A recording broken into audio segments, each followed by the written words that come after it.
Boom. We're here. We're back. We have a tier list. Blood Penguin and I were very on top of this. I think the first time I suggested we do the tier list, we did it within a day. Definitely has not been weeks. I have not been putting this off. I've been very focused on Total Warhammer, for sure. For sure. So we're going to do this a little, not that different, but a little different, because I use my brain for once. We are going to have two tabs open in Photoshop, which is what the recording is. We'll have the old tier list and the new one, just so we can compare and see if any factions really moved around. Because since we last did a tier list, a DLC has come out, but not a lot of balance changes have happened. Right. So I am curious if our opinions of the factions are roughly similar.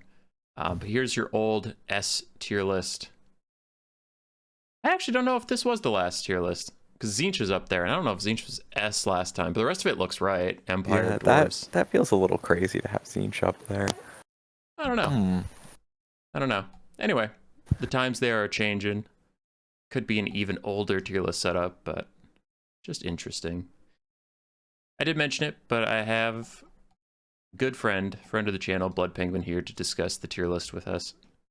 I have not been making as much content lately due to health and world and politics nonsense, but I've been paying attention enough. I feel decent about my handle on the meta, but Blood Penguin has been playing a lot more, so he is our expert guest to make sure that I'm not just living in crazy town.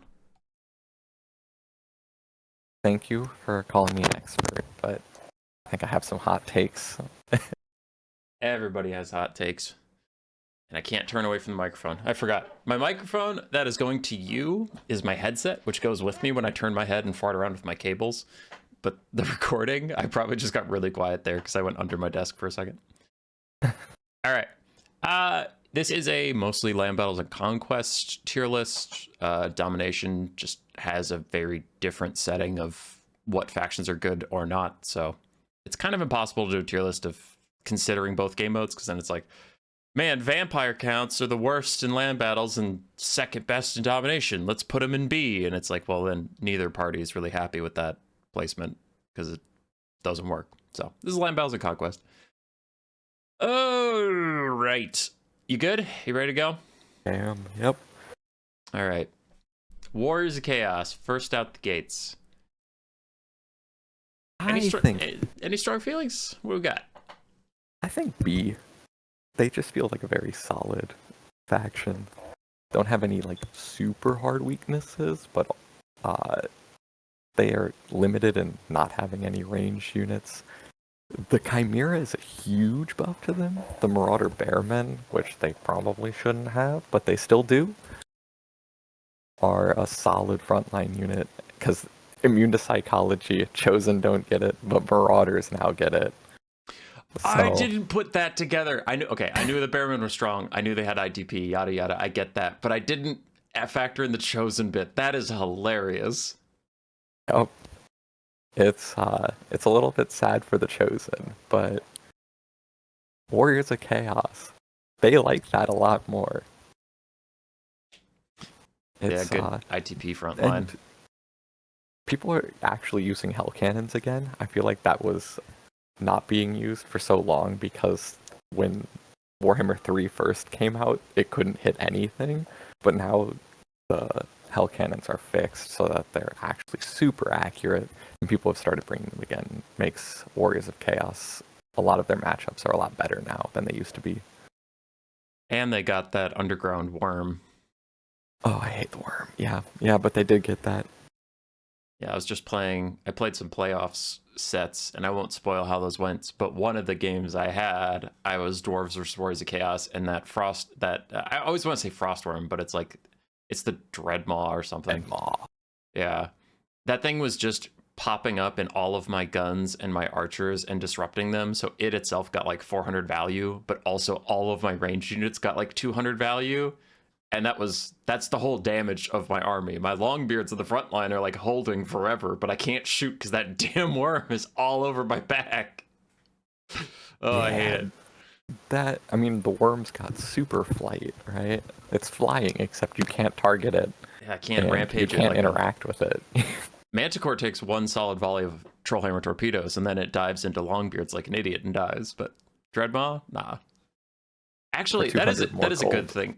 I know it's a different video that we could talk about for 2 hours, but how to balance that damn worm. Honestly, giving it Rampage, like, if it takes enough damage, it'll Rampage, and then you can't just pull it out because it's busy freaking out. Like, because then my Slayers could catch up to it and beat the shit out of it. It takes a lot of damage if it stays still, but anyway. Yeah, Yeah, health nerfs probably, but that's a different video. But we did just spend time glazing the Warriors of Chaos. Why are they not in S and A tier? I think is appropriate. And I will say, Marauder Bearmen, it's nice to have an ITP frontline, but they don't actually do that much more damage than basic Marauders.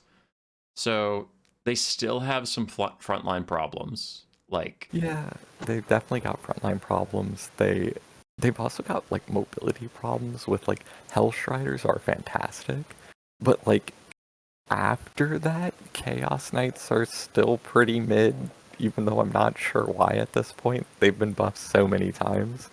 I don't know if it's like a model interaction, but they are just super mid. Knights of the Doom Knights I actually really like, but and with the anti-large, they're now much better. But then paying all the way for Rot Knights and Skull Crushers, like your army just runs out of money very quickly. yeah. If you're trying to win mobility fights, and as you said, like their frontline Bearmen are great, but they don't punch through it super fast, so you kind of want Forsaken, which costs 750, and now you're running out of money everywhere. So your armies tend to be very small, unless you're going with like a huge swarm of like Marauder Horsemen. Yeah. And you don't have any archers or anything, so you can't like shoot in to a melee fight. Here's one of my hot takes. I personally think Dark Elves are the worst S tier faction, but in my mind, they're what makes an S tier faction in this meta. And I'll lay out my case before you call me an idiot, and then I can move them down on the tier list if you convince me. But like, Dark Elves have taken a couple nerfs, but they still have cheap with high leadership caster lords, a really good variety of spell lores. Not all of them, not like high elves, but they have a lot of good lores that they could pick from that do different things. All of their cavalry feels solid right now, except for Dread Knights. And some people try and tell me Dread Knights are good, and I'm like, well, that makes my S tier argument even better. But I think Doomfire Warlocks have been seeing a lot of play because of the Oceanids getting added to the game, and then Slaanesh being strong again. Doomfire Warlocks are great versus both those factions. Scourge Runners are still really good. They're not as OP as they used to be, but they're still really good. So, like, you have a ton of mobility options between armor piercing, speed, and magic damage. You have really good ranged skirmish. You have really good ranged units and just dark shards. And then Black Ark Corsairs have been doing really well. Witch Elves have still been doing really well with their buffs that you just pop that rampage and they slaughter a front line as soon as the game starts. Dark Elves just don't have a lot of weaknesses. They don't have a lot of things they're missing. And I think that, like, that just defines an S tier faction in my mind. And they see a ton of play. It's not like it's a sneaker pick. They're one of the most popular factions in high level play right now. So I don't know. I don't feel it's a crazy argument to say they're S tier, but I would love to be taken down a peg. Yeah, no, I would say high. I would say low S, high A. And honestly, I thought this would be one of my more hot takes, but glad to see we agree on something. Because specifically, I think Cold One Dread Knights are just insane. Like, they actually just got nerfed to have like 50 gold more. So they're 1050 as opposed to the 1000 they were before. But this unit is insane. Like armor piercing, anti-large. They are virtually unbreakable when they have the murderous prowess proc. The primal instincts as well. Like, this is just, it's a slow cav unit, yes, but aside from speed, it has everything that you want from a cav. And they just absolutely dominate any mobile engagement, which means that Dark Elves just bring 4 of these and win mobility fights, and you basically have to concede it or lose. Hmm.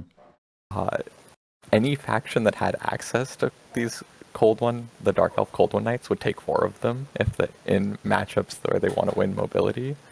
And I think that that's just what makes a unit absolutely insane, is if every faction would.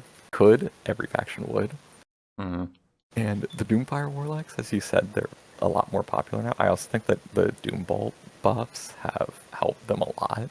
Yeah, even the hotfix nerf, the Doombolt's still a really good spell.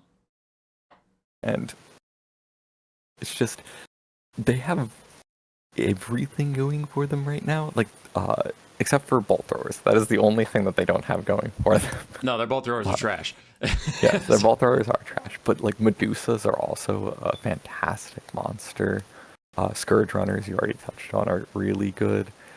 Dark Shards are, like, they deal so much damage for such a cheap price. Like, they're short range, yes, but you don't take them for the range, because you sit one of these guys behind a winning front line of Black Arcs, Witch Elves, or even Bleak Swords backed up by Cav, and these guys can dish out so much damage. I honestly, like, Dark Rider repeater crossbows are also fantastic, but everything on the roster is so good you rarely see them, because they're squishy. But no, their lords are good. Their heroes are really good, honestly. The Canine Assassin is great. Yeah. And I've seen a lot of masters recently. I don't know if I fully agree with that, but I haven't I been mean, he's convinced not about the bad. master. Yeah, I'm not sold, but like, it's not trash. I'm just not sure it's the best use of your money. But like, and that's kind of the weird thing about this S tier is I don't know if I even dislike. This is gonna sound weird. But I don't know if I even dislike how strong Dark Elves are, because none of their units are so oppressive that I'm like, beat that one into the ground. Fuck that thing. It's the worst. Like, it's like, no, just all their units, not all, but in every category, they have a unit that is strong enough to compete. And that makes them really dangerous. But I also don't know if that's inherently a bad thing for the faction, right? Like, oh, okay, their units are just well balanced. That's cool. And then they have a diverse roster, so they're dangerous. Now you could argue maybe Doombolt needs more of a nerf, like Burning Head or Fate of Buna, or certain things that they share with other factions that have been in the meta for a long time. But like, unit for unit, I can't point at one and say that one's a problem. Nerf it, CA. It's just like, no, their roster's just really well rounded, and as long as it's all up to snuff and capable of competing in its role, then they're a really good faction. But like, if Scourge Runners or Cold Knights are nerfed enough that they're bad in their role, if Blackrock Corsairs and Witch Elves are nerfed enough that they're bad in their role, then this faction's going to suffer a lot. So I don't really want to see them get nerfed that hard. Yeah, I know I went off on Cold One Knights just now, but they are the most important unit on the roster. Like, if this unit sucked, the Dark Elf roster would fall apart very quickly. So, for sure. is it like, do I like having them as strong? No, they feel very oppressive, but I don't think that they should be like nerfed into the ground. But yeah, Cold One Knights are the only unit that I have a problem with. But the actual problem I have with Cold One Knights is when like 4 of them are still disrupting my backline because their leadership is literally 90 when the Murderous Prowess goes on procs. That's a little tilting. But other than that, I think that this unit is fine because the Dark Elves really do need a unit that can win the mobility fight. Yeah. If anything, like, I'd say like a minor nerf on the leadership of Murderous Prowess or Murderous Mastery or whatever or something, but I'm more of the camp of like, let's get every faction to feel this good rather than take one that finally found a good spot and nerf it into the ground. The stuff, you know, and I'm not saying never nerf strong factions, but like Tomb Kings, 2 giant kitty cats curb stomping your entire army is not healthy gameplay. Like, so obviously nerf those cats. Like, but this Dark Elf roster is like, I don't know. Don't gut something just for the sake of switching it up. Like, if there's a problem, then deal with the problem. But if the roster's just well balanced, then good job. You get a thumbs up from Human Boy. So It's kind of where I'm at. I mean, Doom Bolt on release was freaking broken, but still, I think Literally. Dark Elves would be. I think Dark Elves will be strong no matter how much they nerf Doom Bolt. Oh yeah, yeah. No, Doom Bolt does not make the roster. Doom Bolt just allows them to have a spell that kind of does everything, where it can kill a blob and a single entity. It's just a really versatile spell. It's not what the roster is made of at all. All right, next one. I'm curious if you have a different opinion than me. I think you and I talked about this late night after a League of Legends session, but I personally think in land battles and conquest, Vampire counts as the worst faction in the game. I think the fact that like people argue and tell me that some of the best players in the world can make this faction look competitive. I feel like that proves my point because no one else can make this faction look any good. And also, I don't even see when Berserk has his ass on the line and he's in tournament finals, I never see him pull out vampire counts on this patch in this meta. Like he does it in early stages when if he loses, he shrugs and goes plays one of Turn's domination tournaments. But when he's locked in, he never picks vampire counts right now. I don't know. No, I agree with you 100%. Like I see this faction all the time in domination where they're super oppressive, but in land battles, this faction is awful. Like their front line's bad. Their cavalry is like shockingly bad. Their monsters are really bad. You basically got your lord, and so many people are bringing like Heinrich Kemmler for the sole purpose of like being able to afford the rest of your army. That this faction just feels so bad to use. And like, yes, I've seen that really strong players can make this faction feel like just as oppressive as it used to in like Warhammer 2 and 1, but like no, this faction is really bad right now. Yeah, and I think the state of the game before the vampire counts lovers start typing that we're just stupid. I think this tier list is very different than when Warhammer 3 launched, where like D tier was you actively cannot win games, and S tier was have fun trying to lose, but you'll win anyway, because the game was horribly unbalanced. But like now the balance is actually in a pretty good state. So if you get two players of relatively equal skill, I think a D tier faction will lose like 30% of the time, and an S tier faction will win like 70 to 80% of the time. So it's all about your scale. It's not that vampire counts players literally can't win. But like my Berserk example, when the prize is on the line and you want to maximize your chances of winning, people are going to stray towards the S and A tier factions, not the D tier. And the vampire counts just aren't seeing the love. They've been getting some soft buffs here and there, like Blood Knight variants and stuff. But the real problem you touched on, in my opinion, is their front line for some reason isn't very good, which like, I feel like this faction made a deal with the devil long ago. All right, we won't have ranged units, but we're going to be the best at melee. NCA said, sure. And then left them without a DLC since Warhammer 1. And it's like, Crypt Ghouls have been horribly outscaled. Like, you look at what modern Berserker infantry are and look back at Crypt Ghouls and like, wait, that's supposed to be a damage dealing unit? Its weapon strength is awful. It's like, melee attack is garbage. And yeah, so like their Crypt Ghouls need like a Witch Elf style update. Not, you know, don't give them the Witch Elf's abilities. I meant like Witch Elves were kind of okay and they got a rework and then they were really good. It's like a lot of their roster. Sorry, last thing that I'll stop interrupting you. Oh yeah, no, you're good. Their roster has not stood the test of time and they've just been waiting for a DLC. And CA's like, we'll get back to you after they launch their 4th Empire DLC. And I'm like, bro, the vampire counts, please. I think that another big problem with them is that like you have the good units, like you have Graveguard, you have Blood Knights, Crypt Horrors are good too, guys, but like everything that is good is expensive. Yeah. Like zombies are really good at just absorbing damage, but they deal literally no damage.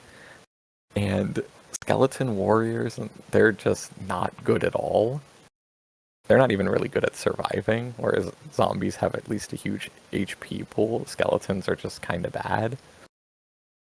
Crypt ghouls, they got buffed with the Vanguard deployment and stock, but they also got an 100 gold increase of their price. It's like, well, that's not very good.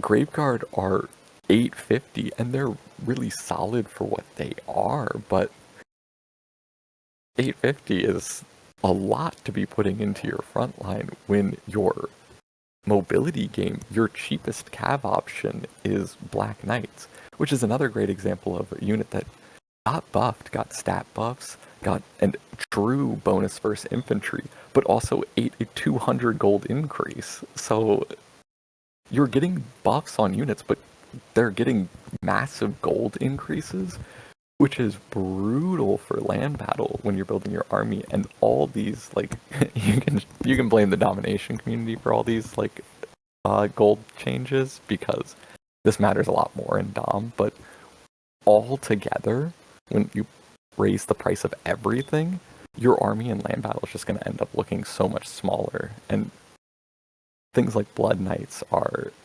super expensive, used to be a top tier cavalry, but like in this day and age, no, this is no armor piercing on a 1650 gold cav unit. You need to have the best stats in the world to justify that, even with the self-healing in melee and missile resist out of combat. Like, you can say, oh, they have frenzy, they have 10 more melee attack than I'm looking at, but like 42 melee attack that's not that good anyways.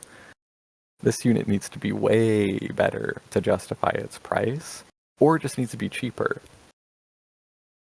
And what I'm hearing you say, I think we would agree on this, is like, there are a lot of good vampire counts units, but the problem is all the good ones are the defensive ones. Like, Black Knights are actually pretty solid, but they don't deal much damage. They kind of hold like Empire Knights do. Zombies are good, Graveguard are good. Every unit that's meant to hold space and take time to kill is good, but then that handshake isn't there for land battles and Conquest, where it's like, all right, we're holding them. Where's the hammer for this anvil? And Hex Wraiths are garbage. Something is wrong with their models. They just don't make good contact. Like, I've given them all the stat buffs in the world with like spells to make a funny video, and they still like do no damage on impact. And it's just, something is like wrong with the coding with them. And like, Crypt Ghouls suck. We already talked about that. So it's like, every unit on the roster that is supposed to deal damage is hot garbage, and the anvil part of the hammer and anvil is well balanced in my opinion. So I'm like, all right, we need some of their damage dealing units to get buffs, or we need a DLC to add more damage dealing units, because right now it's like the Mortis engine and the Lord have to carry so much of the damage dealing potential, and in land battles that's pretty rough to do. Like, a lot of factions have gotten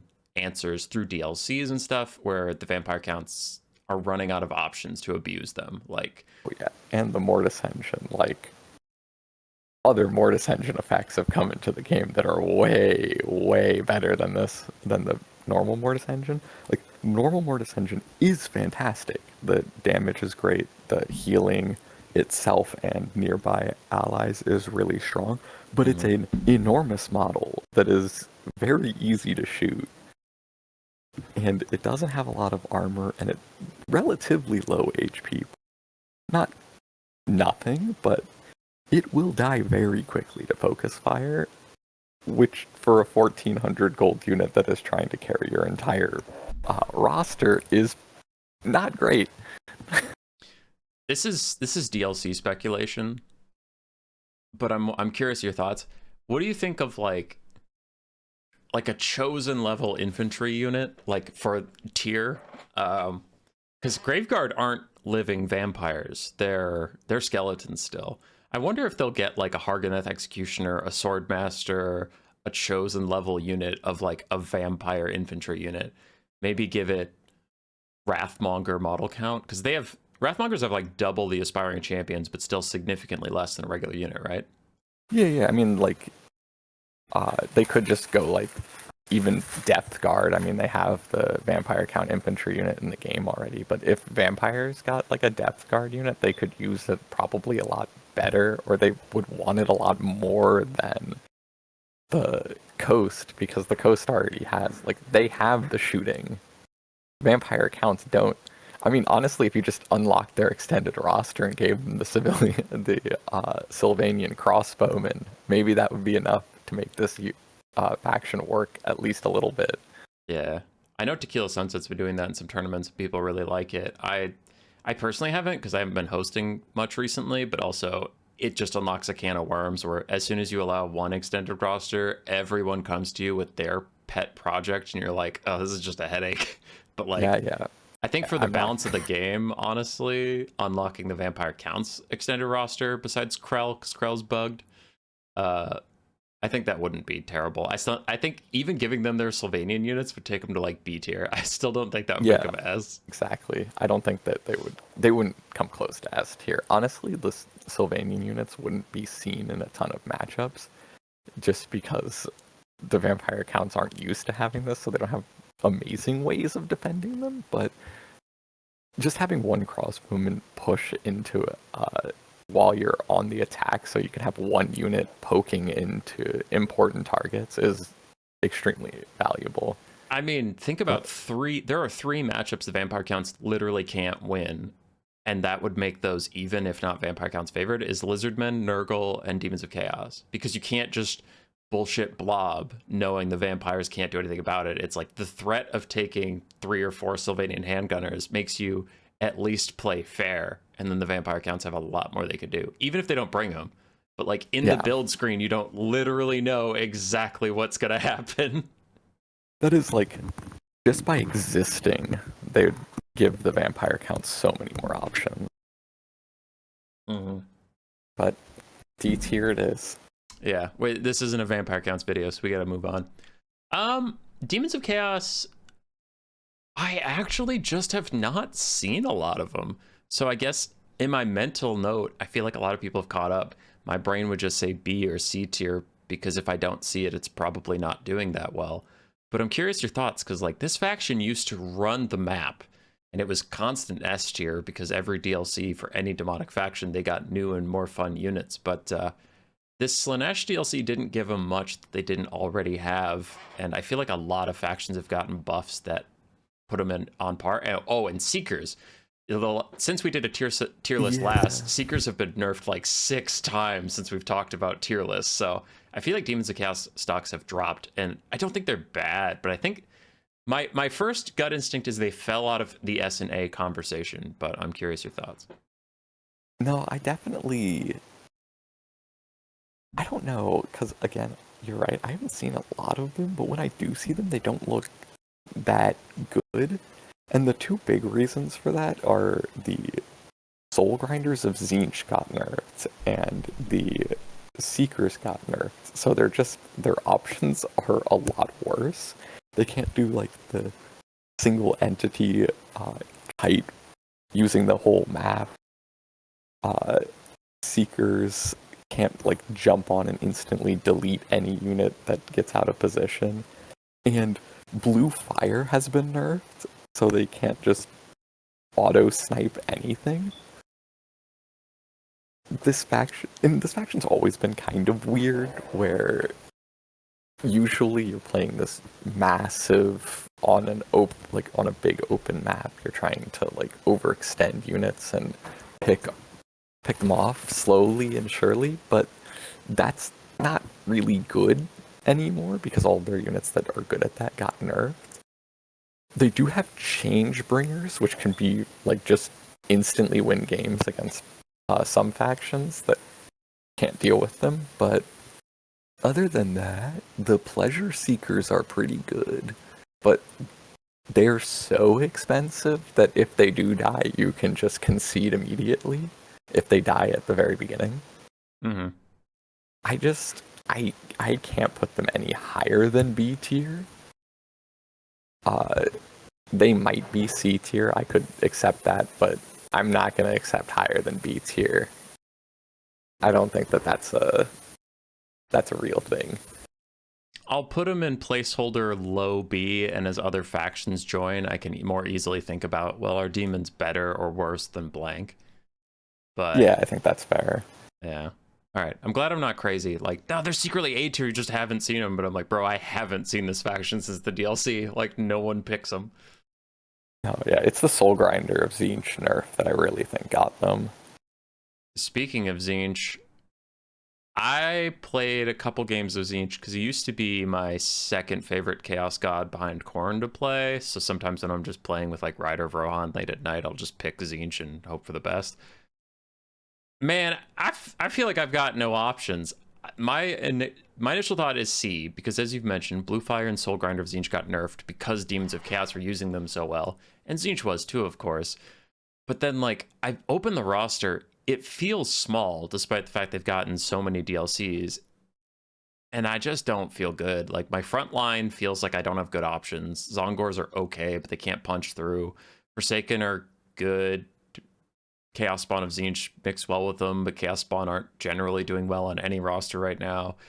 Blue Horrors and Pink Horrors are fine. Like, I feel like my units are either bad or fine, and it just kind of sucks. Like, Yeah, I might go so far as to put this in D tier, honestly. oh, They just feel like all of their good stuff is just better on the Warriors of Chaos. Like, the only thing that they have that is good that the Warriors of Chaos don't are the Changebringers. And they're just expensive. Like, this roster is expensive and is not good. I've seen, like, most of the time that I see people bring Tzeentch now, they bring the Changeling because it's fun, not because it's good. I don't think that this roster's got a lot of mileage since the Centaurs of Tzeentch are 1,200 gold now. That is insane. they got suplexed into the ground. Oh Yeah, my god. This is a completely insane nerf to the Centaurs of Tzeentch.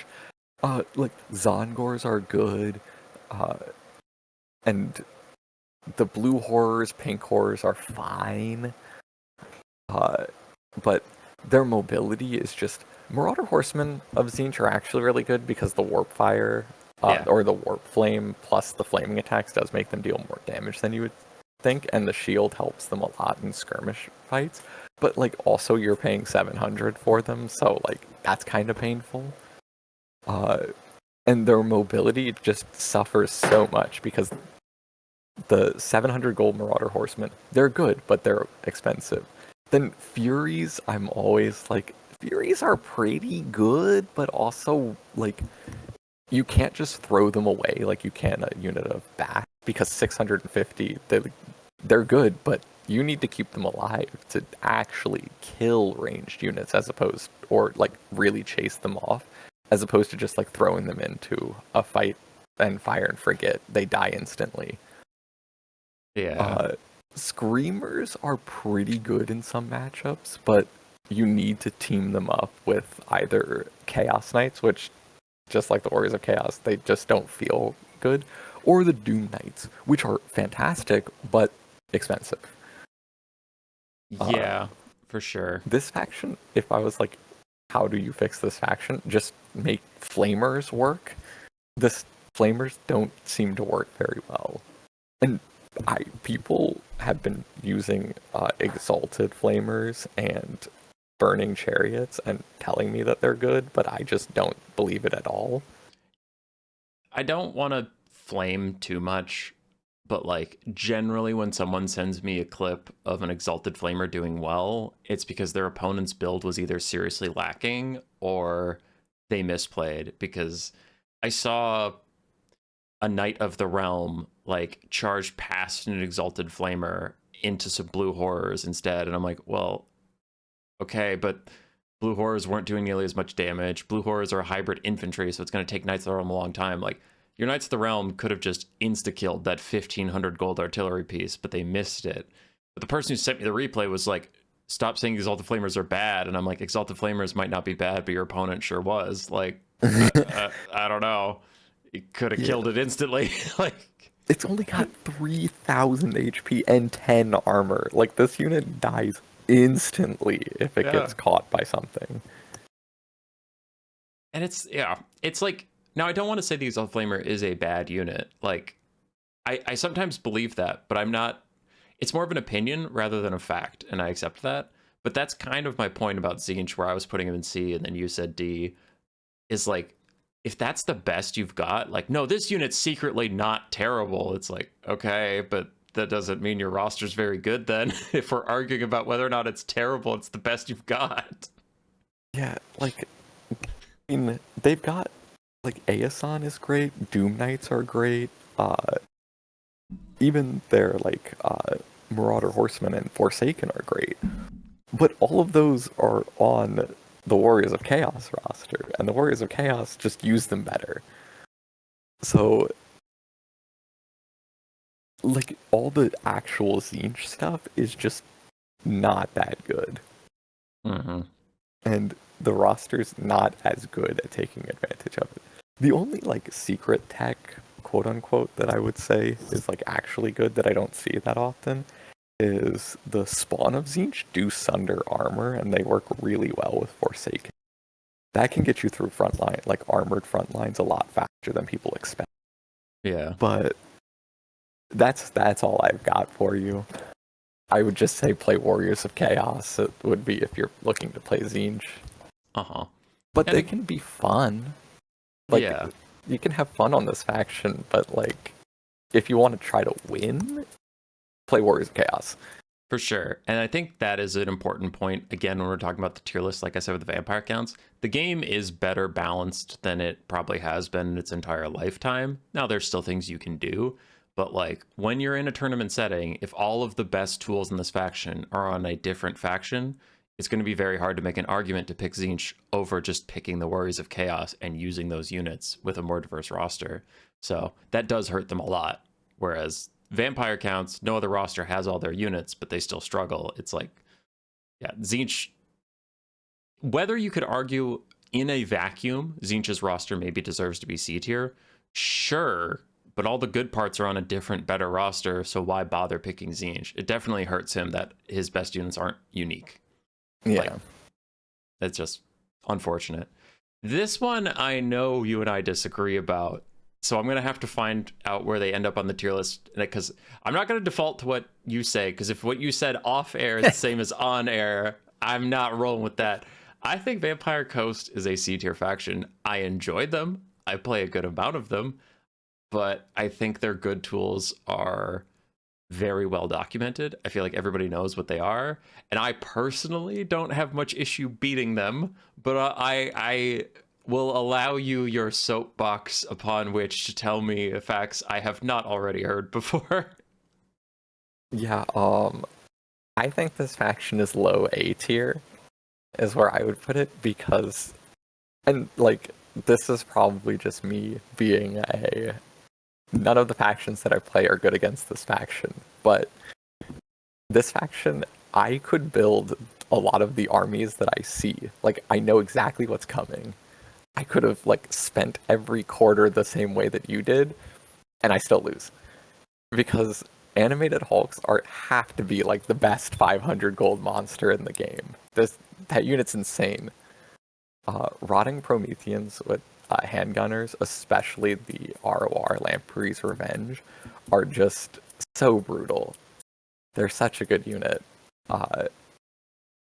The Vampire Coast handgunners, just being undead makes it so that they're a lot harder to shut down than other factions' gun units, which would rout if you hit them with cavalry charge or with, like, Furies or something. They might rout instantly. Just by being undead and crumbling instead of routing, they get a lot more mileage. Deck gunners are seeing, like, a lot more play than they used to, because for 700 gold, they're really efficient. Now, I won't lie and say they don't die at, like, the drop of a hat. They will die instantly if they get in range of archers, or if the Furies jump on them, they're dead. But their deckhand mobs are great at blocking up the front line, and I have problems with scurvy dogs killing everything. I know that you were saying that they don't do anything for you. They frickin' don't. I can't. I can't kill high elf archers because of their martial prowess and Lothern Seaguard. The dogs just can't deal with them, which, like, fair, they're high elves, I get it. But also, like, I get them onto, well, when I'm playing Skaven into Vampire Coast, I can just take Skaven slaves because the Scurvy dogs take so long to kill them. It's not so long, but it's a 200 gold slave unit that's getting eaten by dogs, and then my wolf rats can countercharge them.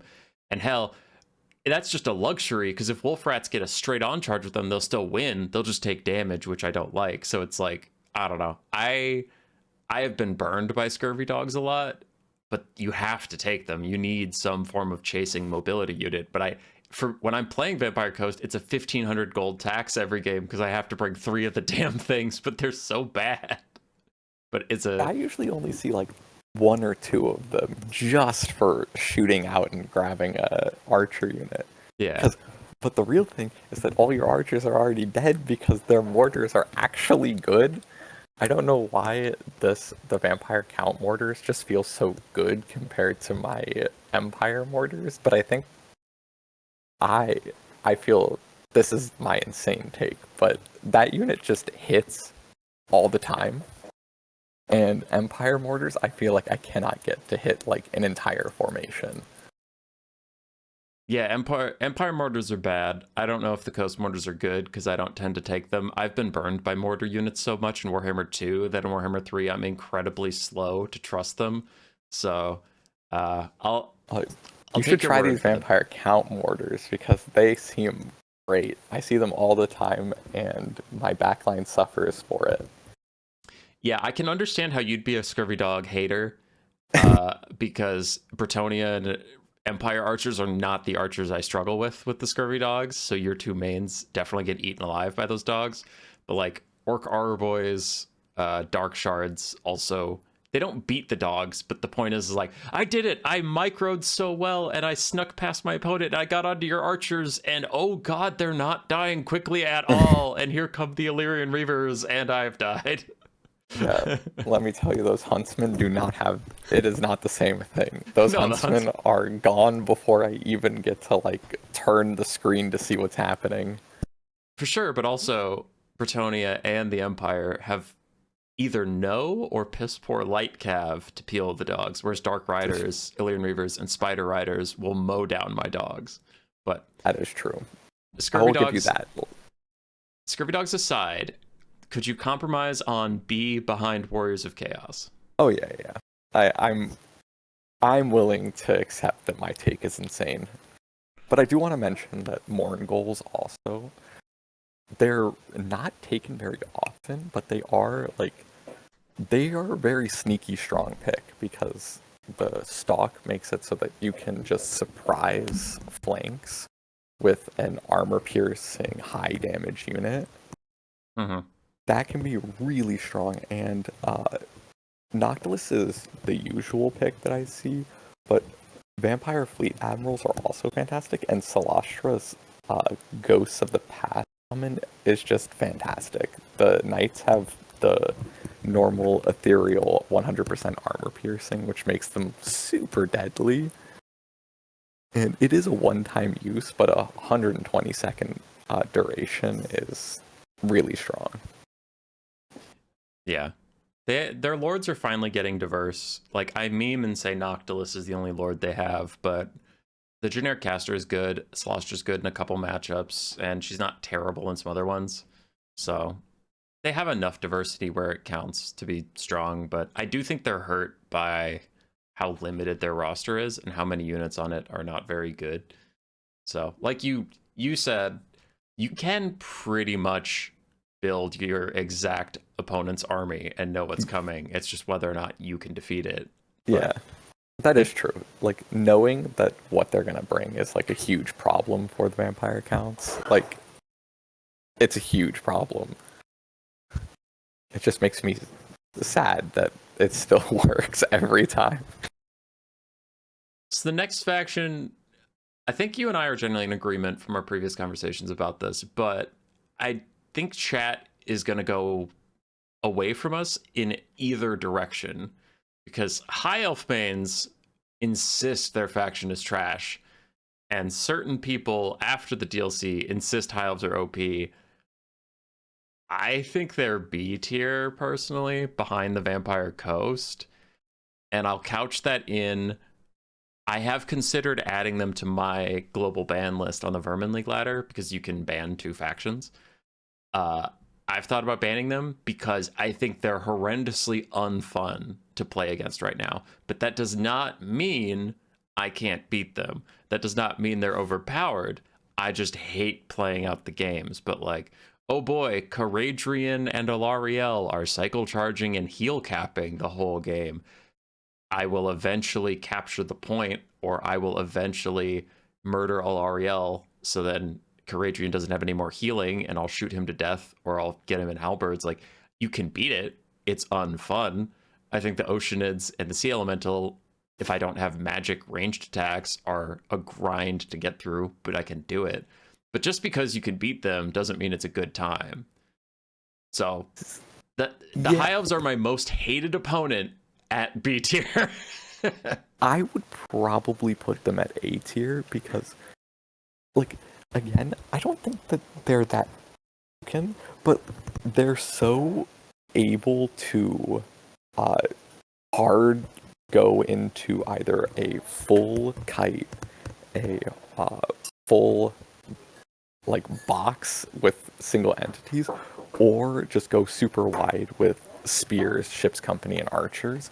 That like you're coin flipping games, but like if your opponent guesses wrong, they lose, and that's just really feels bad.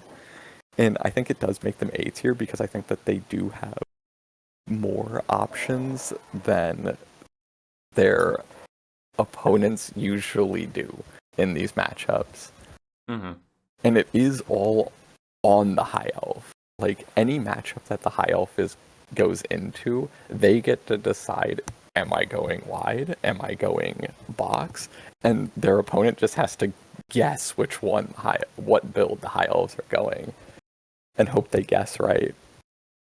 And it does make them like really unfun to play against. It honestly makes them kind of unfun to play, for me at least, because I have had so many games where it's just like, oh, you picked the wrong faction. Well, I'm gonna play High Elves. I'm gonna take Alariel, 3 Phoenix Guard, and like some Sky Cutters and a Dragon or Caradrian, and you can't win. Yeah, I mean, Counts was already an unwinnable matchup versus High Elves in like Warhammer 2, but this DLC secured it where it's like, do not pick Vampire Counts if High Elves is open. Like, you just can't. You can't win. They can outblob you, they can out heal you, and they can outbox you, and that's if they don't decide to kite you. So Yeah, that's fair. I I just don't like this faction right now. I really, really like the High Elves too, which is why it's painful for me to say that I don't like this faction right now. Like, I really like Dragon Princes and Silver Helms, and I like the wide archer styles that you can play.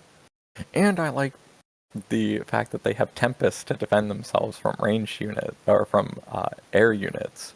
Yeah, But they can be fun. I'm not saying the faction's just always toxic, but some of the DLC did introduce toxic playstyles that yeah, I just never want to see. and that's the problem is that like yes, you can play a fair normal build, but like your opponent has to prepare for both that and if you go as toxic as possible with just only single entities, they have nothing to target, and they're just gonna get beat to death by like oceanids and sea elementals that are just if you don't have magic damage or a bunch of ranged units, you can't kill them. Yeah, But if you did bring like a bunch of archers that you wanted to use to kill the sea elementals, oh, you load it in and it's actually only cavalry and dragon princes, silver helms, and Illyrian reavers, and you're like, well, I just lose. yeah, It's just the high elves have a lot of options right now, but their options range from fair to extraordinarily toxic. And mm, the toxic build just makes it so that their faction is better than it should be. Just by existing, you have to respect it. Yeah. It's like we were talking about with the vampire accounts. It's like if they had a range unit just by existing, you have to kind of respect it. I think we're going to touch on that with Slanesh later because they have their range unit now. They do, but they're behind the best faction in the whole game. It's Skaven, and I am an unapologetic Skaven main, but I will not pretend my faction is weak. I think they are just under Dark Elves. I think they are the top of A tier. I feel like I've been taking a lead on a lot of these, so I'll let you do Slanesh, but this is my faction, so I should talk about it, but I don't know.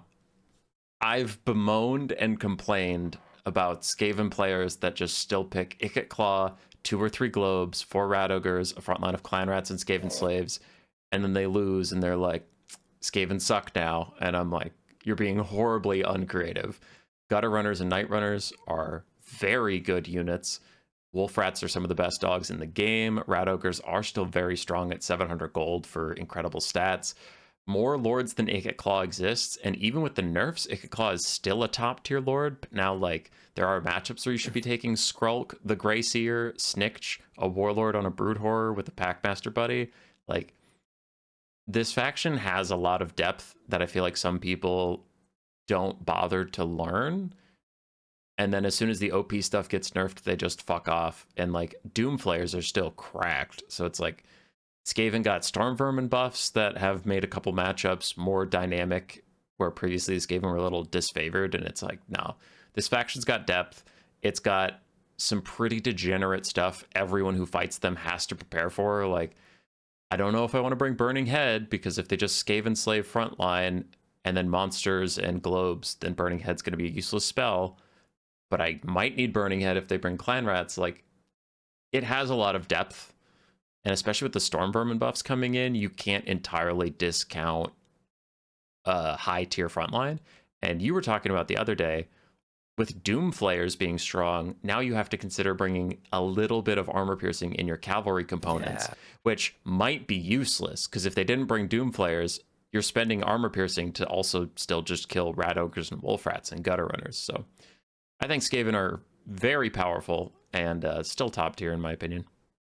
I haven't been a Skaven hater for a very long time, but I would probably put them in B tier, but only because I think that I just only see the let's bring Ikit and globes and see what happens.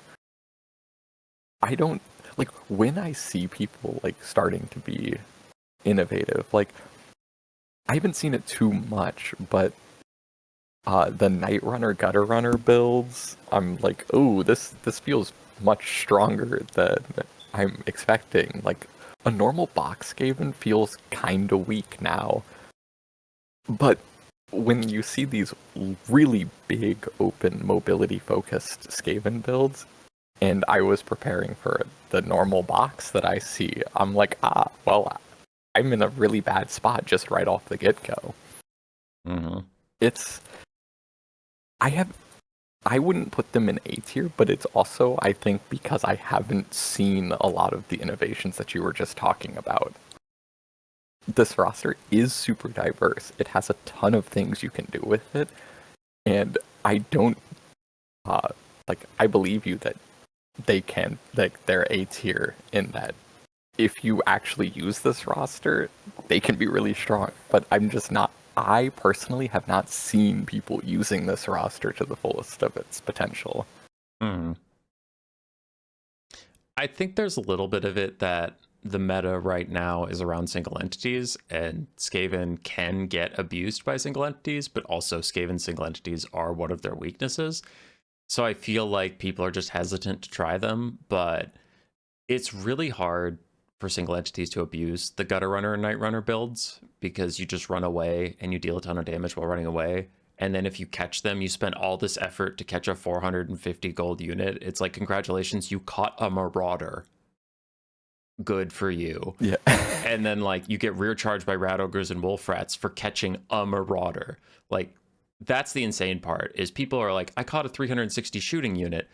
Yeah, but in your brain, that's probably 800 or 900 gold, right? It's not. It's a chaff unit. It's fucking garbage. But you can't ignore it because base missile strength in this game is so strong. Like, Yeah. it does a ton of damage to you. It does a ton of damage to flyers, and they're really insane. And like, I don't know. I think they're crazy good. I also think, like I said, too many people just took Ikit with Flensing Ruin, and then when Flensing Ruin and Ikit both got nerfed, and they're still good, but they're just not crazy overpowered. They can carry whole games. People just gave up, and I'm like, nah, Yeah, man. and I will say I've been seeing a lot of mutant rat ogres in builds, and that doesn't feel good at all. No, those still suck. I don't know why people take those. I've seen not an insignificant number of either the mutant rat ogre or the ROR, the Morse Guitar's Hellion. Like, it never does well, but I do see it kind of a lot. So this is what I'm saying. I just don't think that I'm seeing the Skaven roster used correctly.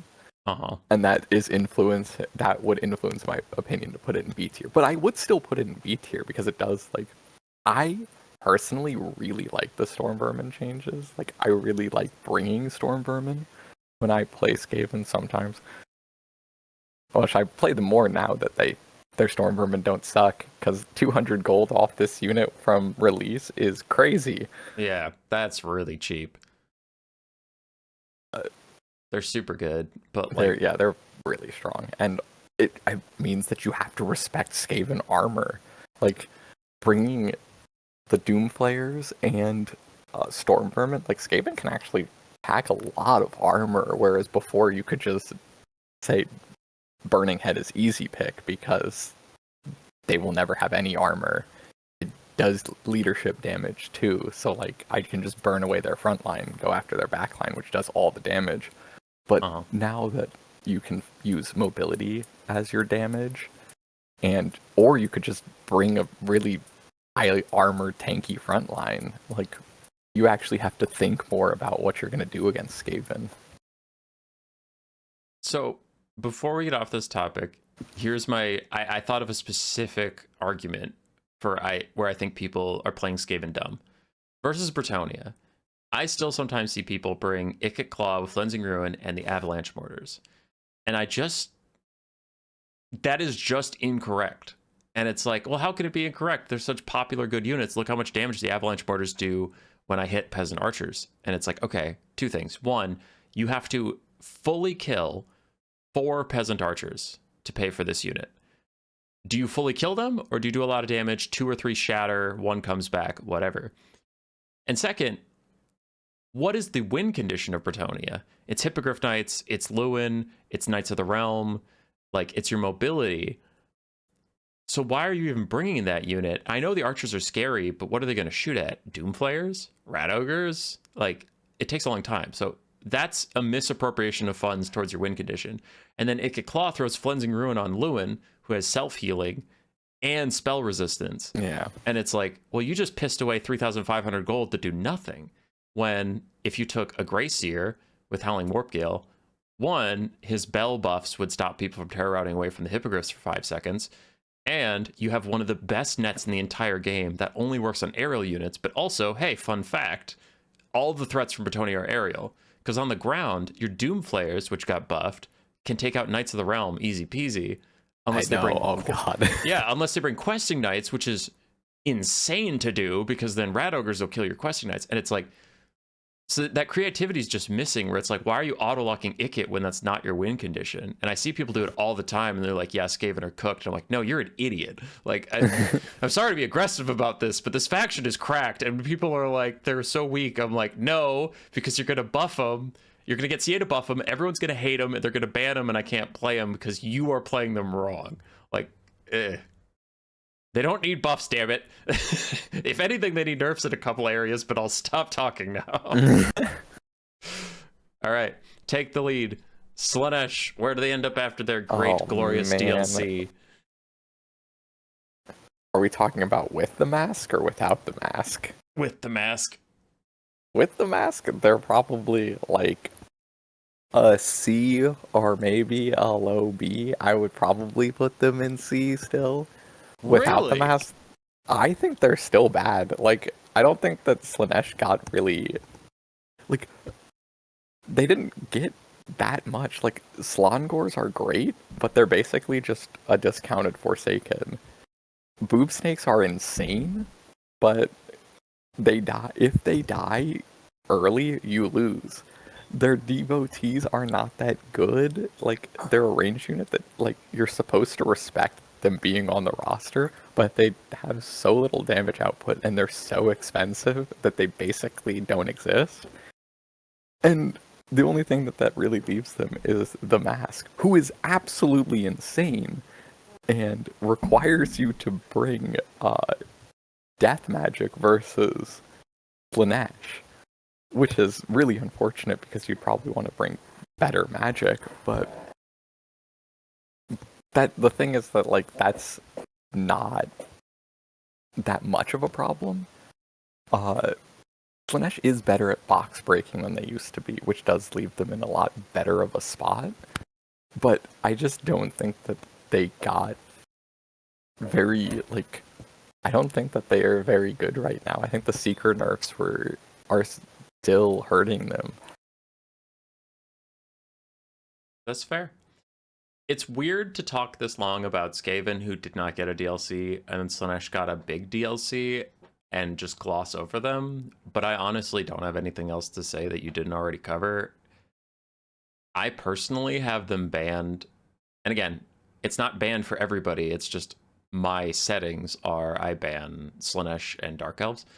But that's because I don't enjoy fighting Slanesh rather than I don't think I could beat them. But like, if I screw up one time, something important gets rampaged and I lose the game off of a dumb mistake I made, it's just not a way I like to lose. So just because I have them banned doesn't actually mean I think that that's strong of a faction. I just don't like the lose condition. But I do agree with you that there's a lot of matchups where Slanesh still struggles. And then the matchups that they win, they don't have that many that they feel like Slanesh auto wins X because of blank. It's like, oh, they're just favored there, but yeah. Oh, I think they might auto win the Skaven match. Okay, That one, does feel like yeah, it's pretty completely bad. cursed. Yeah, that one's pretty bad, I guess. But one super counter matchup doesn't make me think they're like a B or an A tier faction. I still am a doubter on the Slanesh crossbows. 1100 gold for essentially a shade is insane. And I know their melee stats are better than shades, but it's like, They lose the armor piercing. Like, they're just awful. I don't know why. Slanesh should have gotten, like, an actual bow unit, and instead they got, like, the worst unit ever. Like, yeah. I always said that Slongor should have had bows, like a bow variant. And I think that would have been, like, if they had a 700 or 750 gold bow unit that was, like, at least reasonable, I think that Slanesh would be in a much better spot. But 1100 gold for this unit, it's only got 12 ammunition. Its ammo is not mostly armor piercing and only has 130 range. Like, the only thing that the only reason this unit isn't, like, completely awful is that Slanesh is such a rush faction that you don't generally have to defend them that much because you defend them by compromising everything that could kill them. Yeah. So you can at least reliably get off most of their shots. But 1100 gold is just way too much to pay for this unit. All right, so Slanesh already had a ton of great infantry. Imagine the Slongor doesn't exist. It's not the dual weapon thing, right? And just copy paste a skink cohort with javelins and make it a beastman unit with like higher melee stats and a little higher weapon strength, maybe some anti-large on the spear. But it's like, give them a 2 ammunition. These Slongors run up, chuck 2 giant javelins at the enemy, and then sprint into melee. That's very Slanesh coded. That's very Slanesh themed, and it still serves that purpose. Like, I don't understand why Slongors had to be dual sword infantry on a roster that already has a ton of anti-infantry infantry. And it's like, and then that version, you could still have the devotees of Slaanesh be these dark elf slaves. I don't mind that, but it is weird that the Slongors went the route they did, where I'm like, oh, okay. Yeah, I mean, that would be cool. Anything that I would have given Slaanesh, anything that is like ranged, like actually like mid-tier ranged unit. I was thinking more along the lines of like an orc boy, because like beastmen have the Ungor archers, which are like goblin archers. If they did like a souped up like an orc error boy for Slongors, but like a spear chucker would be good too. Like have 2 precursor shots and then charge in. Yeah. Also, I like to think that they would just put orcs on the Slaanesh roster, not beastmen, and it's like, what the hell? Slaanesh all boys. Yo, if Slaanesh got them though, they'd be so happy. They'd be so happy with that. All right, Nurgle. I personally still think they're rocking C tier. I think every tier list in Land Battles and Conquest, I don't think Nurgle is broken out of C or D tier. But it's weird because I really like Nurgle right now. I play Nurgle sometimes and they're fun. I lose more than I win, but I have a good time. And when my opponent picks Nurgle, I'm usually in for a good time. Like, it's the exact opposite of High Elves, where like High Elves are strong, but I hate them because the playstyles that make them strong are not what I consider fun. Nurgle is weak and needs some buffs, but man, he just brings a smile to my face right now. Like running at the enemy with some Plague Ogres, running at the enemy with Pestigors and Rot Knights, and it's like, it's just kind of a good time, but that doesn't mean he's gonna win. Yeah, I don't know. I would probably stick with C tier, but like maybe low B tier. This faction it's got like, it's a mobility faction, which is very funny because that doesn't seem like a Nurgle thing, but like their mobility is actually pretty good. Like their throwing axemen are pretty good. They do have the poison dogs, and Rot Knights are actually an extremely strong anti-large infantry or anti-large cavalry unit. And their front line is okay. Like, Plague Bearers are really, really good at grinding, but they do, like, die horribly if they get shot. And Forsaken for Nurgle are very good. Pestigors used to be fantastic, and now they're just good. They're really solid. Their passive is actually really gross. Their passive is so good. It's... A lot of people don't use it, but when people use it well, oh my god, that is so brutal. Because it's hard to, like, get it to use correctly, where your front line breaks, and then your back line cannot retreat because they have minus 75% speed, and they're just crawling away from danger. That can be really brutal. Well, it's also really tough if you get in a cav fight and some Pestigors, like even just a couple models, creep over to the cav fight. And if like my Illyrian Reaver routed, okay, time to pull out the Fireborn. Why is their speed 18? And yes. the Rot Knights are just murdering them, and you can't pull back because a Pestigor happened to be too close when some supporting unit routed. And you're like, son of a bitch, my Dragon Princes are dead. It can be really brutal in cav fights if you can get the Pestigors nearby. Yeah. And they also have the Noxbringer, which the ammunition removal ability is just extremely strong. And it's exactly what Nurgle needs to get rid of the ammunition on units that can go on to kill their Plague Bearers, their Chosen, or their Rot Knights. But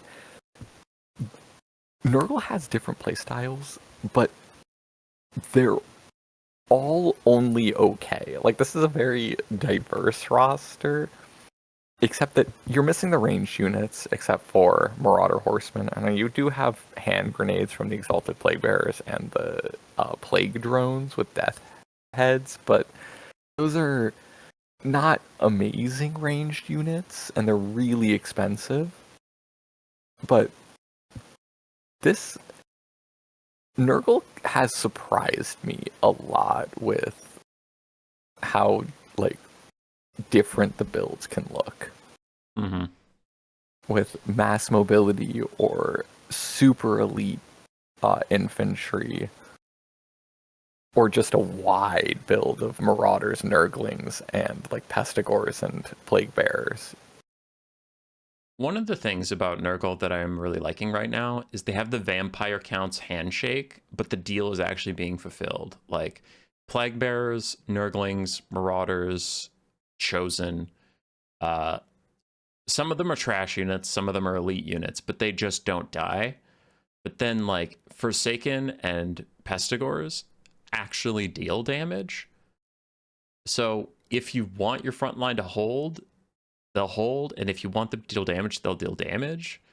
And I think it just feels really good to have options in your infantry, whereas most factions in this game tend to just have one style. Like the Empire frontline is never going to win; they're just going to hold, and like the Beastmen frontline needs to win or you lose the game, kind of thing. Like maybe bad examples, but like Nurgle is one of the factions that actually has both options, and neither are overpowered.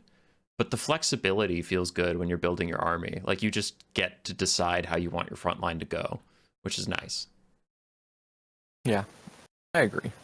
I think that uh, either highest C or B tier is for them. I also think I want to shout out the Hero Hammer build for Nurgle because they actually have a really good one. The Chaos Lord of Nurgle is really good, and the Chaos Sorcerer of Nurgle. So you can either go with a tanky Lord or your caster Lord. And then Exalted Heroes are good, and Isaac is probably one of the best of the legendary heroes in the game currently. You just get a lot for his price. His regeneration puts in a ton of work, so you don't have to like focus all your healing on him. And his Sword of Filth is a really good debuff. Good to know. I'm not a huge fan of the rest of his stuff, but for only 1,400 gold, and he already comes with his own horse, like that's great. Do you remember double paladin meta in like Warhammer 2? Oh yeah. That seems so quaint now that like non-armor piercing anti-large heroes could ever be a threat. Like in the world we live in right now, it's like, yeah, those guys suck. Yeah. Well, hey, I sometimes still bring horse paladins because they are only 650 gold. They lose to absolutely everything that's like a real damage dealer, but you know, sometimes you just want your lady to have 2 bodyguards. I know, but like there was a time in Warhammer 2 where diving onto the Fey Enchantress if both paladins nearby was like a death sentence, and now it's a minor annoyance where it's like, oh, that trade didn't go in my favor, but I left still alive. Oh yeah, no, the paladins are like they're really sad right now. Oh, Fey double paladin. All right, ogres. Oh, I don't know. I still play a lot of ogres, and I think they're very fun, but I've been losing a lot. But I couch it in, when I play them, I feel like I'm a boomer because I'm playing builds that were popular 3 or 4 patches ago, and then people will take like the updated stuff against me, and I'm like, oh, that is like working better because I'm still in the 4 Iron Guts, some Sabertusk packs, Noblar, man. Trappers, and it's like, people were telling me in voice chat the other day that Iron Guts are fucking trash, and I was like, oh, I guess, but it's no secret. I was gone for 3 months with some medical issues, and then I've been pseudo around the last 2 or 3 months. So it's like, I didn't see a patch where Iron Guts got gutted, but I'm thinking that like the rest of the game has changed, and now they're not as important as they were in the meta that I was thinking of. So I feel very outdated on ogres. So my personal experience, I want to go like, see, they're struggling, but then I watch other ogres players, and like, I mean, Taco's still getting a lot of mileage out of them. Scarbrand still plays them. So I was gonna say that's kind of my like what's been happening with me in ogres is that they feel really bad unless I'm seeing like a actual ogre main play them. Because like since the pigback rider nerfs that make them like a fair unit,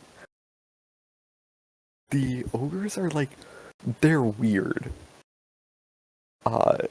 Iron Guts are crazy to take. Those aren't very good right now. Yeah, so I That hear. is some old school stuff. But they're just kind of expensive. Like all their good units are expensive, and you have to babysit those good units a lot. Lead Belchers are just fantastic, but if anything gets on top of them, they will die very quickly.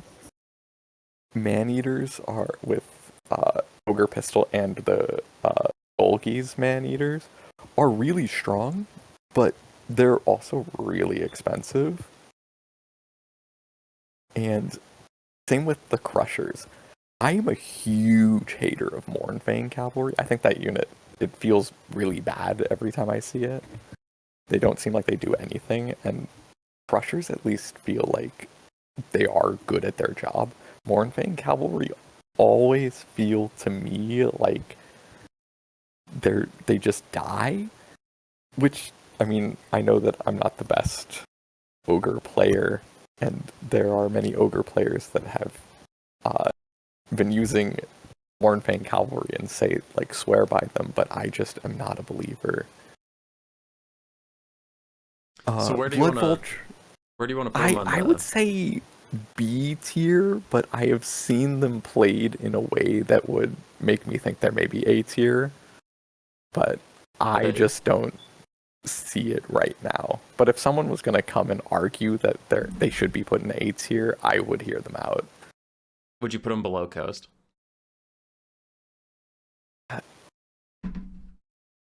I would, but I feel like that's also an insane take. I think it's okay. Like I said, I mean, I've been getting my ass kicked, but my builds are outdated and stuff. But I don't know.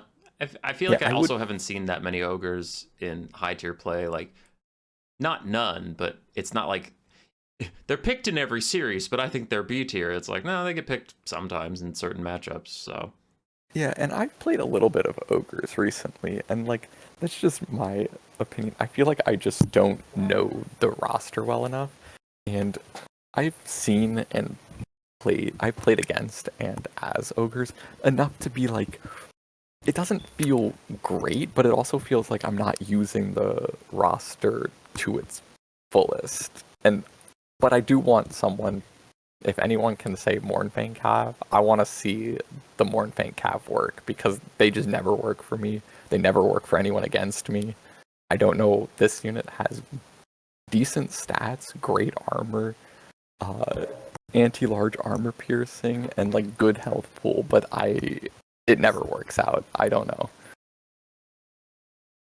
man, our yapping is out of control. It's already been an hour and 17 minutes, and I think I just did a count. We have done 10 factions out of 24. Man, No, 11. 11 out of 24. So we're about to hit the halfway point. But all right, we need to yap a little less. Norska, I wouldn't say you're a main, but when you and I play a best of 5, if Bretonnian Empire are out, I'm expecting Norska to be in one of the next 2 games. So I'll let you take the lead on that. yeah, I think Norska's really good right now. I think they're probably A tier. They're definitely not like S tier. They're not going to be the best faction in the game, but they've just got a ton of options. I mean, the Dreadmaw we've already talked about a little bit. That can really disrupt backlines, which is something that Norska actually struggled with a lot. The Chimeras are also a fantastic addition to their roster, and Marauder Bearmen give them a more sustainable front line. And a And Caster Lord. the Caster Lord just gives them so many more options. Now, I personally think that Ulfric is still the best Lord. His Sea Fang is just fantastic. But you have more options of going wider with the Great Shaman, and that gives you more options, and more options is always good. I really am not a believer in Sael. I don't like him at all. I think Nightmaw it's like Wolfric's boat, except shorter range. And it's both, you have to get closer to them, and it goes less far. So it just feels a lot worse to use than Wolfric's boat, and he's a significantly worse fighter. And his lore of, like, his spell list is just really bad. People have been trying to sell me on Wind Blast for so long, but no, I hate this spell. It does nothing. It does no damage. Even the slow is only okay. But Blood Penguin, I can fire Sail's teeth like 7 times in 2 seconds and insta-kill an Exalted Keeper of Slaanesh because that bug was really funny and I think it's been patched by now. You know, I actually have not used Sael to know if it's been patched, but I hope it has. There was a patch that said it tried to address it. I have not tested it to see if it actually fixed it. But it was really funny because you and I were talking about like Sail, and I'm like, oh, I like him, and you were like, no, he's not very good. And then I sent you a screenshot of him getting 5.5k value versus Slaanesh, and you were like, what the hell? And I'm like, all right, but I did fire Sail's teeth like 4 times at the start of the game and insta killed his lord. So maybe that's not that fair. When he does that, he's pretty good. He's pretty OP. Yeah, when he abuses a bug, he's really good. But I also am a huge fan of the Kurgan Horsemen. Like, they are a super class cannon. This unit will instantly die if it gets hit by anything, but they also deal a ton of damage on the charge, which makes them like a really high skill expression unit, and I just really enjoy that. I don't know how good they are, but they're very fun to use. And also the Cursed Etten is a unit that I have not seen a whole lot of. Like, people don't bring this a whole lot, but it feels really good. Like a healing giant, basically. That's fast. I think that this is a really underutilized unit. But other than that, the Norscan roster is pretty much the same as it's always been, which has always been very solid, if a little one note, because Skin Wolves are still fantastic. Trolls are good. The Norscan Ice Wolves are great. And the addition of the ROR Marauder Horseman is super good for the mobile game of Norska. I mean, honestly, this unit is just... I can't believe it hasn't been nerfed yet. I think it's an auto-include. Yeah. I mean, it's got anti-large throwing weapons that are magical, and it has the... everyone around it gets +8 leadership and can cause fear. Like, this unit feels really broken, and I don't know how it has dodged all nerfs just by being an ROR, but for only 150 gold more than the base, getting all of that plus the 9 chevron stats is insane.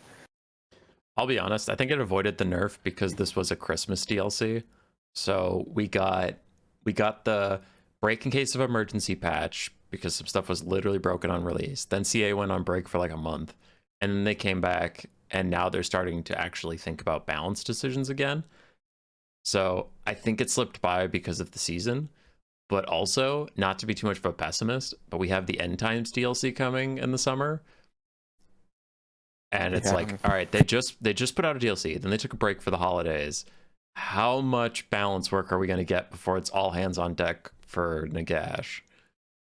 So I don't know, man. True. It might stay overpowered till the next DLC. This unit's just going to keep its head down. Yeah, show up in every single Slaanesh and Warriors or in Norska game. Yeah, because it's the nail that's not sticking up too far. Like, CA found all the nails that were sticking up, getting caught in their boot, tripping them on the deck, and they went and hammered down those. But the RR Marauder Horseman's like, it's up there, but it's not high enough that it's worth taking a stab at, it seems. I will say though, the fact that Norse or the Warriors of Chaos get things like the Champions of Slaanesh, the Dreadmaw, and the Chimera, but don't get the ROR Marauder Horseman is a little bit funny to me. That's a weird oversight for sure. Well, they also don't get the ROR Marauder Great Weapon, which is a really good unit. It's just overshadowed by the fact that you could just take Marauder Bearman. But no. Here's the thing: they're being consistent, Blood Penguin, because Tzeentch and Khorne also have mortal units that did not end up on the Warriors of Chaos roster, because Brutes of the Hound and the Severed Claw are Tzeentch and Khorne exclusive. So you need to be consistent. Sure. Weren't the Brutes of the Hound on the Warriors of Chaos roster for a little bit, and they got removed? I think they still are. Like I thought, I was No. shitposting. I think they're still on that roster. They're off the Warriors of Chaos. Oh, are the Severed Claw still on there? The Severed Claw are still on it, yes. Okay, so my troll was half successful. The Slanesh Marauder Horseman ROR and the Nurgle Marauder Great Weapons ROR cannot be on the Warriors of Chaos roster. They can't. Those are too exclusive. But the Chosen ROR, that's fine. Wait, the Slaughter Guard and Pleasure Guard, or the Champions of Slash. Okay, we skipped it, but I just want to go back for just a hot second with the Champions of Slanesh. Nothing gameplay-wise, but the fact that their model is smaller than a Chaos Warrior, but they're considered a large entity, is very funny to me. That's wild. Like, their model is significantly smaller than a Chaos Warrior. Human boy, we've been going for about an hour and we're not even halfway. We gotta hurry up, Blood Penguin. Sure. Right. But let me go back. All right. Wood Elves, hot take. I think they're A tier. I think they're a little better than High Elves because where High Elves have some cheese strategies to try and get them into A tier. I think Wood Elves are really solid. And I've seen a lot of Wood Elves at high tier play. I've played a lot of Wood Elves myself. I have a lot of things similar to the Dark Elves where I'm like, there's just a lot of components of this roster that are good. And when you have a lot of good options, the flexibility makes it hard to build against you in a like you can't leverage like I'm gonna build this crazy blob and the Wood Elves can't do anything about it. It's like no, they can shoot you. Like so I think the Wood Elves are good. They have some of the best archers in the game. Way Watchers have been murdering people in domination, I've heard. And Durthu is a really good centerpiece lord monster, but you could also go with a cheap caster. I think Wood Elves just have nothing to complain about right now. I think they're feeling good. Yeah, I was gonna go even hotter take. I think they might be S tier. All right, hit me. As you said, they've got the cheap caster lord. You can go with like the fast and spell diverse spell singer or spell weaver. I'm sorry, and that can get you the Doom Bolt if you wanted to take the really strong spell. You can also take life, or you can take Tempest from high, or you can go super cheap Drycha, who's like an extremely good melee combatant also, and her summon is very strong. Or you can still go with the Glady and her Prey of Anathrema to just shoot any one unit to death. The Wild Riders have been getting buffed like for so long that Wild Riders are just one of the best cav units in the game right now. They're so fast, and they have an amazing charge bonus. Like, they do still die very quickly. They don't have amazing like sustain stats with low armor and low melee defense, but with the frenzy and a high charge bonus, this unit is really good right now. They've taken 2 or 3 price buffs over time. Mm-hmm. And the Wild Hunters of Kronos getting the anti-large armor piercing, that has helped. Like, it was really strong back when they got it, but now that Wild Riders have progressively been getting cheaper, now you can take full advantage of having an actually really strong mobile core.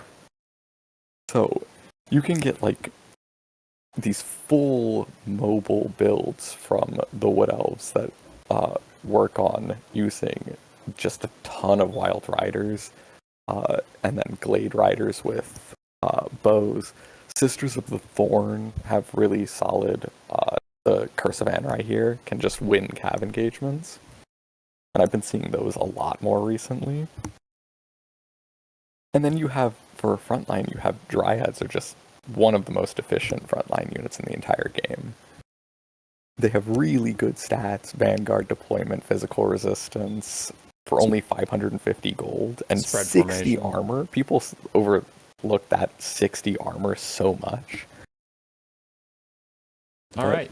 You've sold me. I'll put them right above Dark Elves in our S tier. Yeah, and then their range units, I mean, they have the best archers in the game, where you can run into Wood Elf builds that are like 8 Glade Guard and a front line of like Dryads and a couple Eternal Guard, and you just have like no cavalry units at all, and your whole strategy revolves around anything that gets too close gets shot to death because you select all your archers and click on each unit that's getting in your backline, and there's too many high damage archers to actually compromise all of them at once.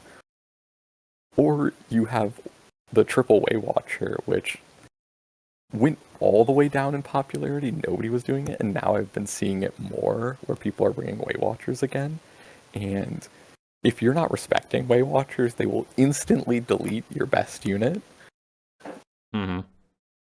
Or you can have full mobile, just only cavalry and the Glade Riders. And then usually, I actually just lost before coming on stream to full mobile Wood Elves with Durthu. And game started, he killed everything that could possibly kill Durthu, and I was like, I conceded within like 2 minutes because it's just, there's no hope of winning. Flock of Doom, Sword of Death, centerpiece, while your Cav just charges everything.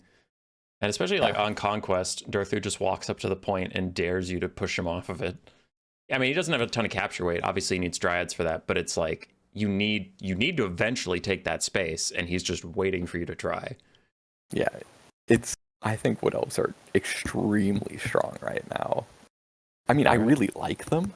Wild Riders are my second favorite unit in the game, right after Demigryph Knights, because their models are cool. They are super cool. But this faction is just, it's very strong right now. It's very fun to play, not very fun to play against. All right. All right, next up is Khorne. A little different than the Wood Elves. I still think they're strong. The Wood Elves, you were saying they have a lot of different things they can do, and you were really hyping up their cavalry. I think Khorne's cavalry is still quite lacking, despite Skullcrusher buffs.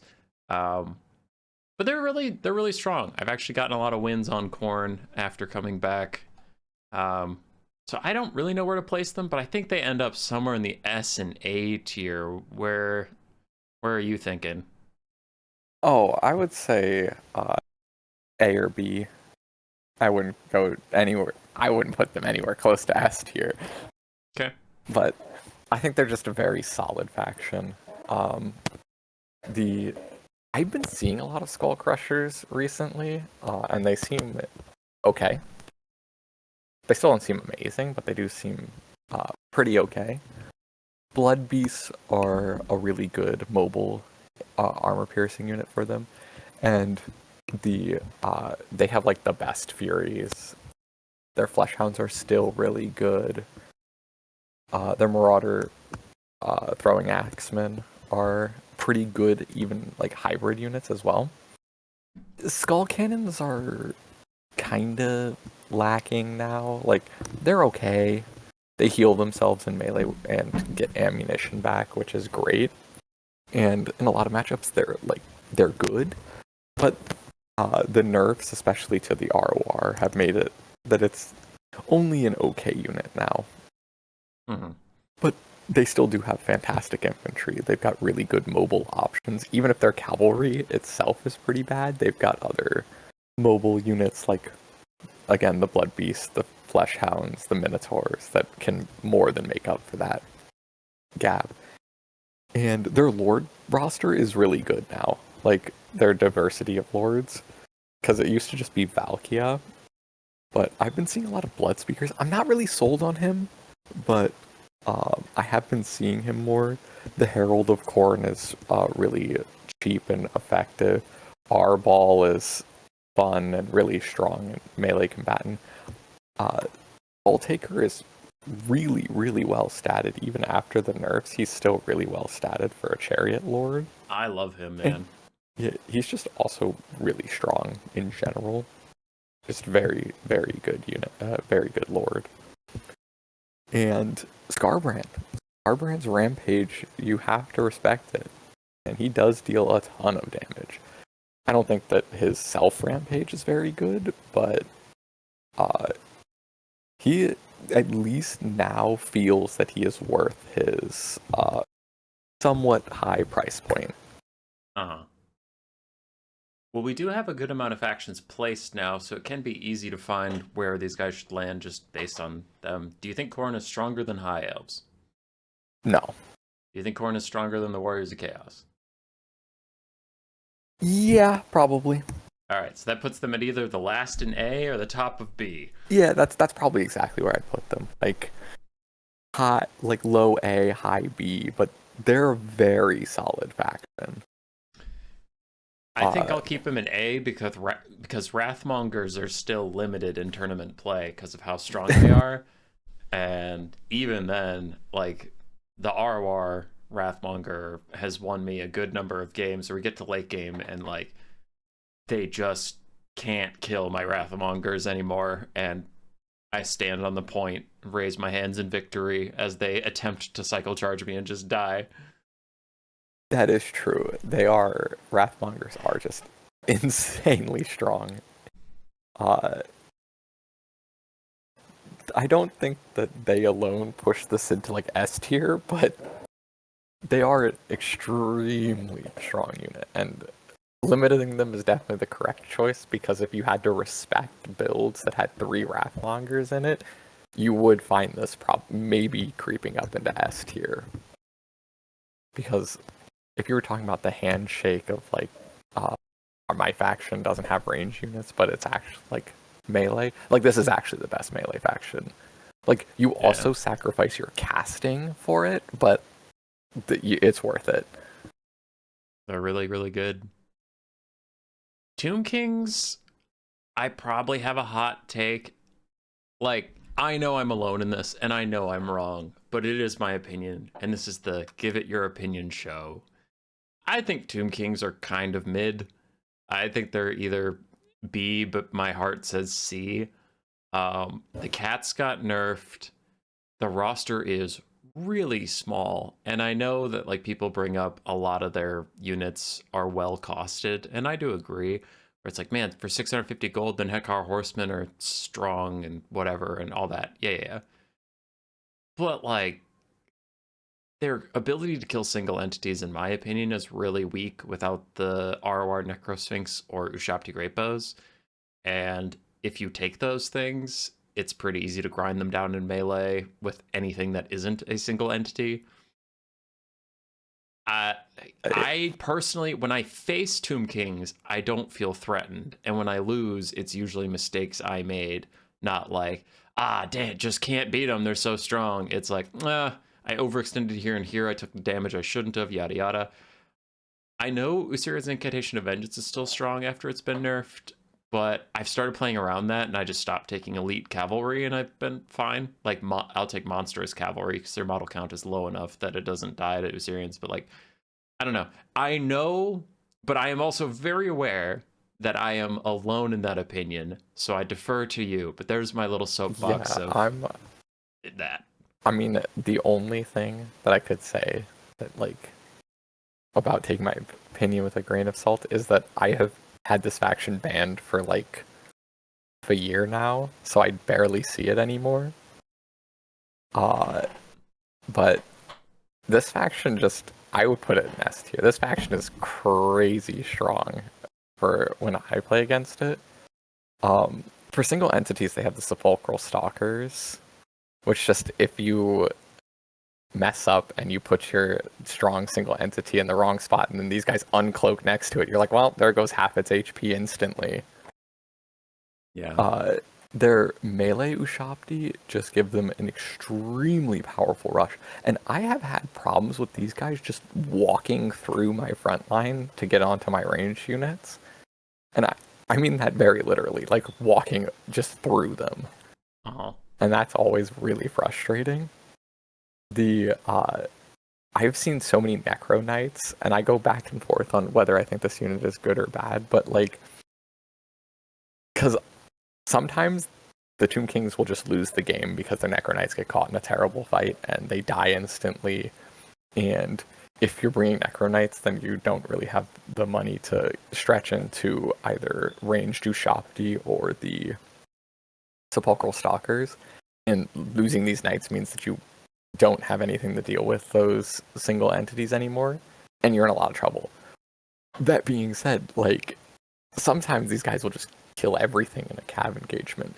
And because you don't want to bring elite cavalry anymore, because the incantation of vengeance is so strong at dealing with specifically those cavalry units, these guys suddenly are a lot stronger because their most natural counters, which are things like the Fireborn, Demigryph Knights, the Wild Hunters of Kronos, these like elite cavalry don't show up anymore, so these Necro Knights can just absolutely slaughter Empire Knights, or even Knights of the Realm have no chance against these guys. Mm-hmm. So they're a lot more potent than they used to be. And then the Tomb King's frontline, it's pretty awful. I'll give them that, but everything, like their monsters and their missile units, just feel so strong and so oppressive. Like, their roster is very thin, and that is the only weakness that they have, is that they don't have that many options, but their options are, most of them at least, are very strong. That is fair.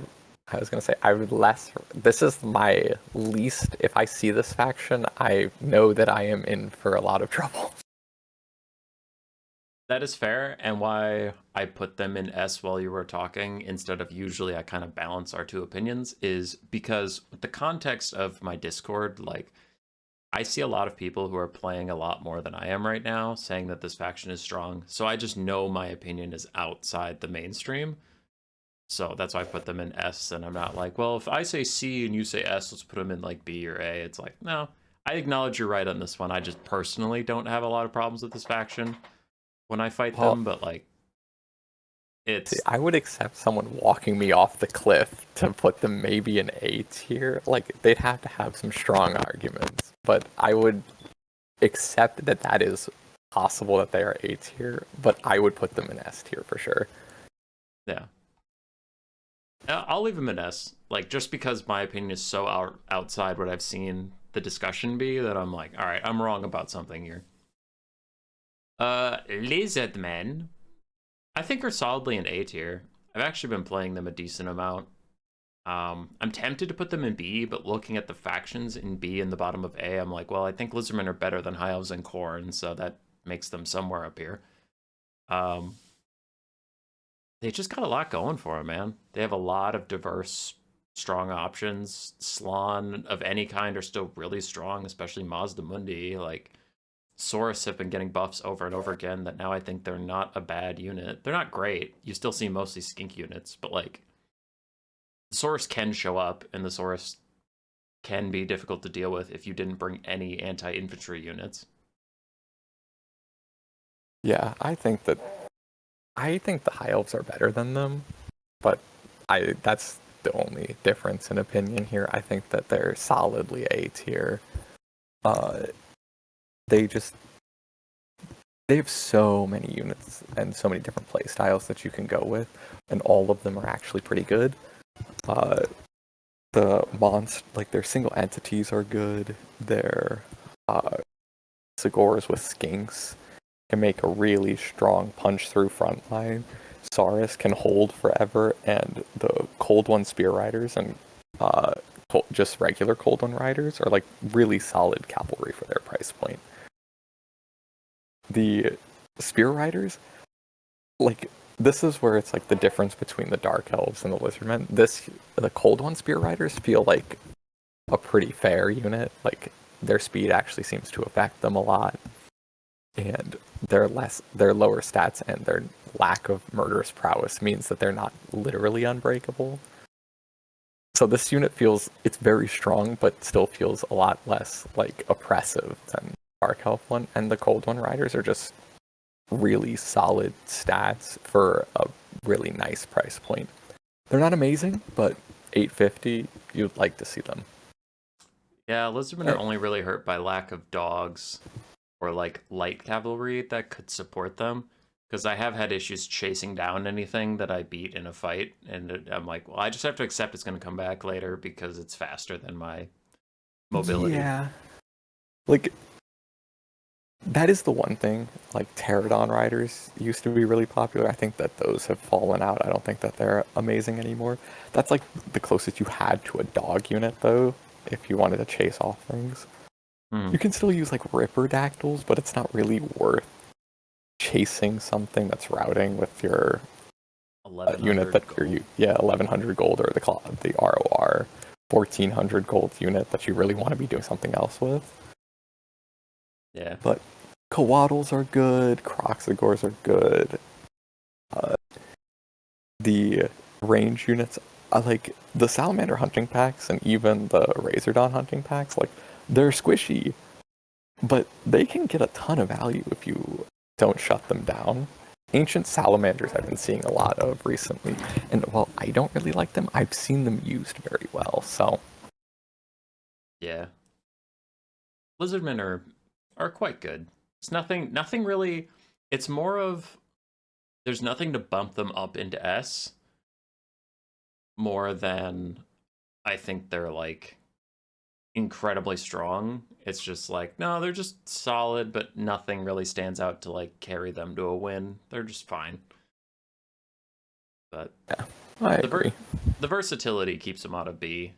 Because, man, the Lizardmen, like, we've been talking about versatility a lot today in the stronger factions, but Lizardmen are the kings of versatility, man. They have so many good lords, so many good cavalry options, monster options, infantry options, like lots of options, but the lack of good artillery. I mean the solar engine's good, but it's not good as artillery. It's very unique, but it's like, yeah, they don't have archers. Yeah, they don't have traditional artillery, but those are two things that are kind of struggling in the meta anyway. Like, we're not in an artillery meta, so they're not missing out on much. Yeah, I think, and I mean, a lot of these factions, we've been talking about versatility a lot, and I think on a meta that has been going on for so long without many changes, like not too huge balance changes, that just how many different ways of playing the faction is going to show how strong your faction is, because it's how much you can change your build and keep your opponent guessing. For sure. Green skins. Where should the green boys end up?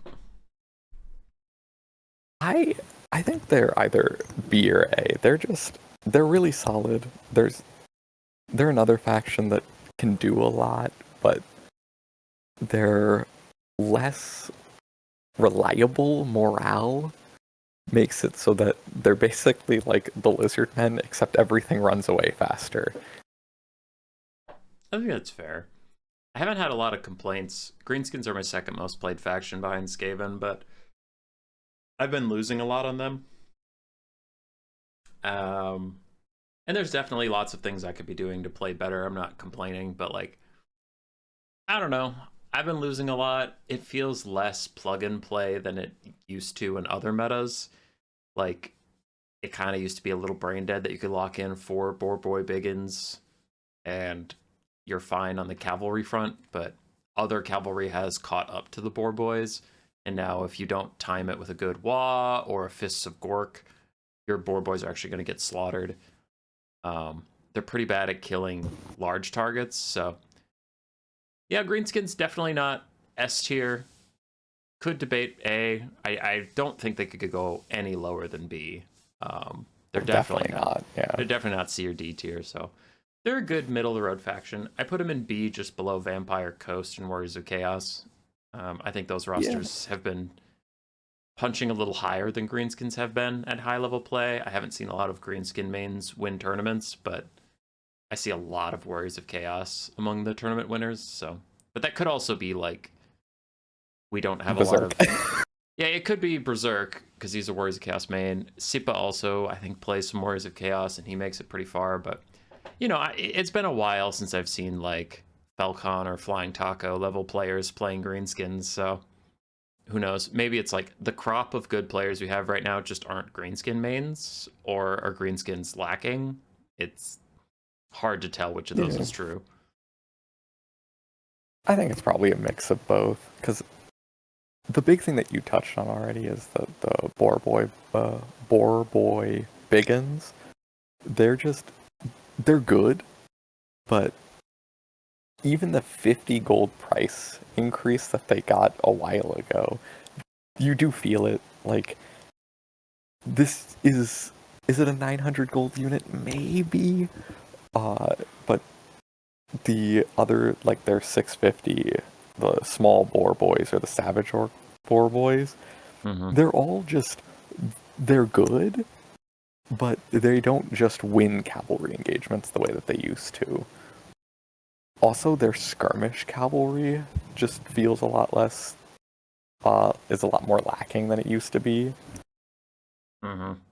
Uh, like 400 gold Wolf Rider archers just feel kind of bad compared to like Illyrian Reaver archers or any like contemporaries that they're having to deal with. Their archers are still pretty good, and the Ruglug's armored orcs are just a fantastic addition to the roster. Yeah. But there's There's a lot of play that you can get out of the greenskins, and it's a really fun faction to play, and it's a really solid all-arounder, but it is like hard to get the most out of your units when their morale is really bad. Yeah, I feel like the Arachnarok Spider has been buffed a couple times in a row, but it's still one of the worst anti-large armor-piercing duelist monsters in the game.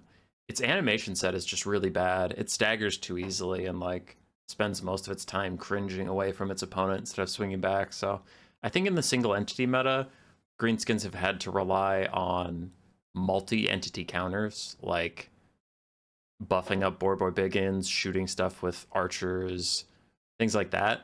And their inability to field a single entity of their own has been hurting them in this meta for a while.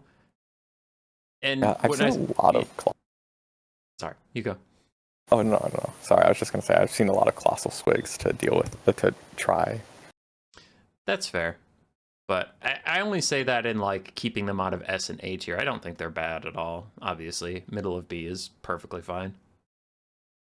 I will say, just quickly before we move on, giants are still really good for single entity fighting. If you're afraid of single entities, just try a giant in your build. They're way better than the Arachnarok Spider, and they're cheaper. All right. I'm going to let you completely run the conversation on Kislev because I literally haven't played a single game of them since coming back, and I very rarely see them. So, Oh, right. where are they at? Yes, Lab. I think that they are B tier and potentially you could say C tier. They're they're just expensive. Like, I know I talk about the price of units a lot, but Kislev is a roster that is just everything is so expensive because, and this is like CA's choice has been to nerf the roster by making everything cost a lot.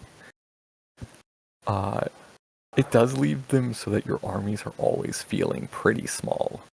Now, the things that they've got going for them are Glorious Charge is still crazy strong, as is By Our Blood.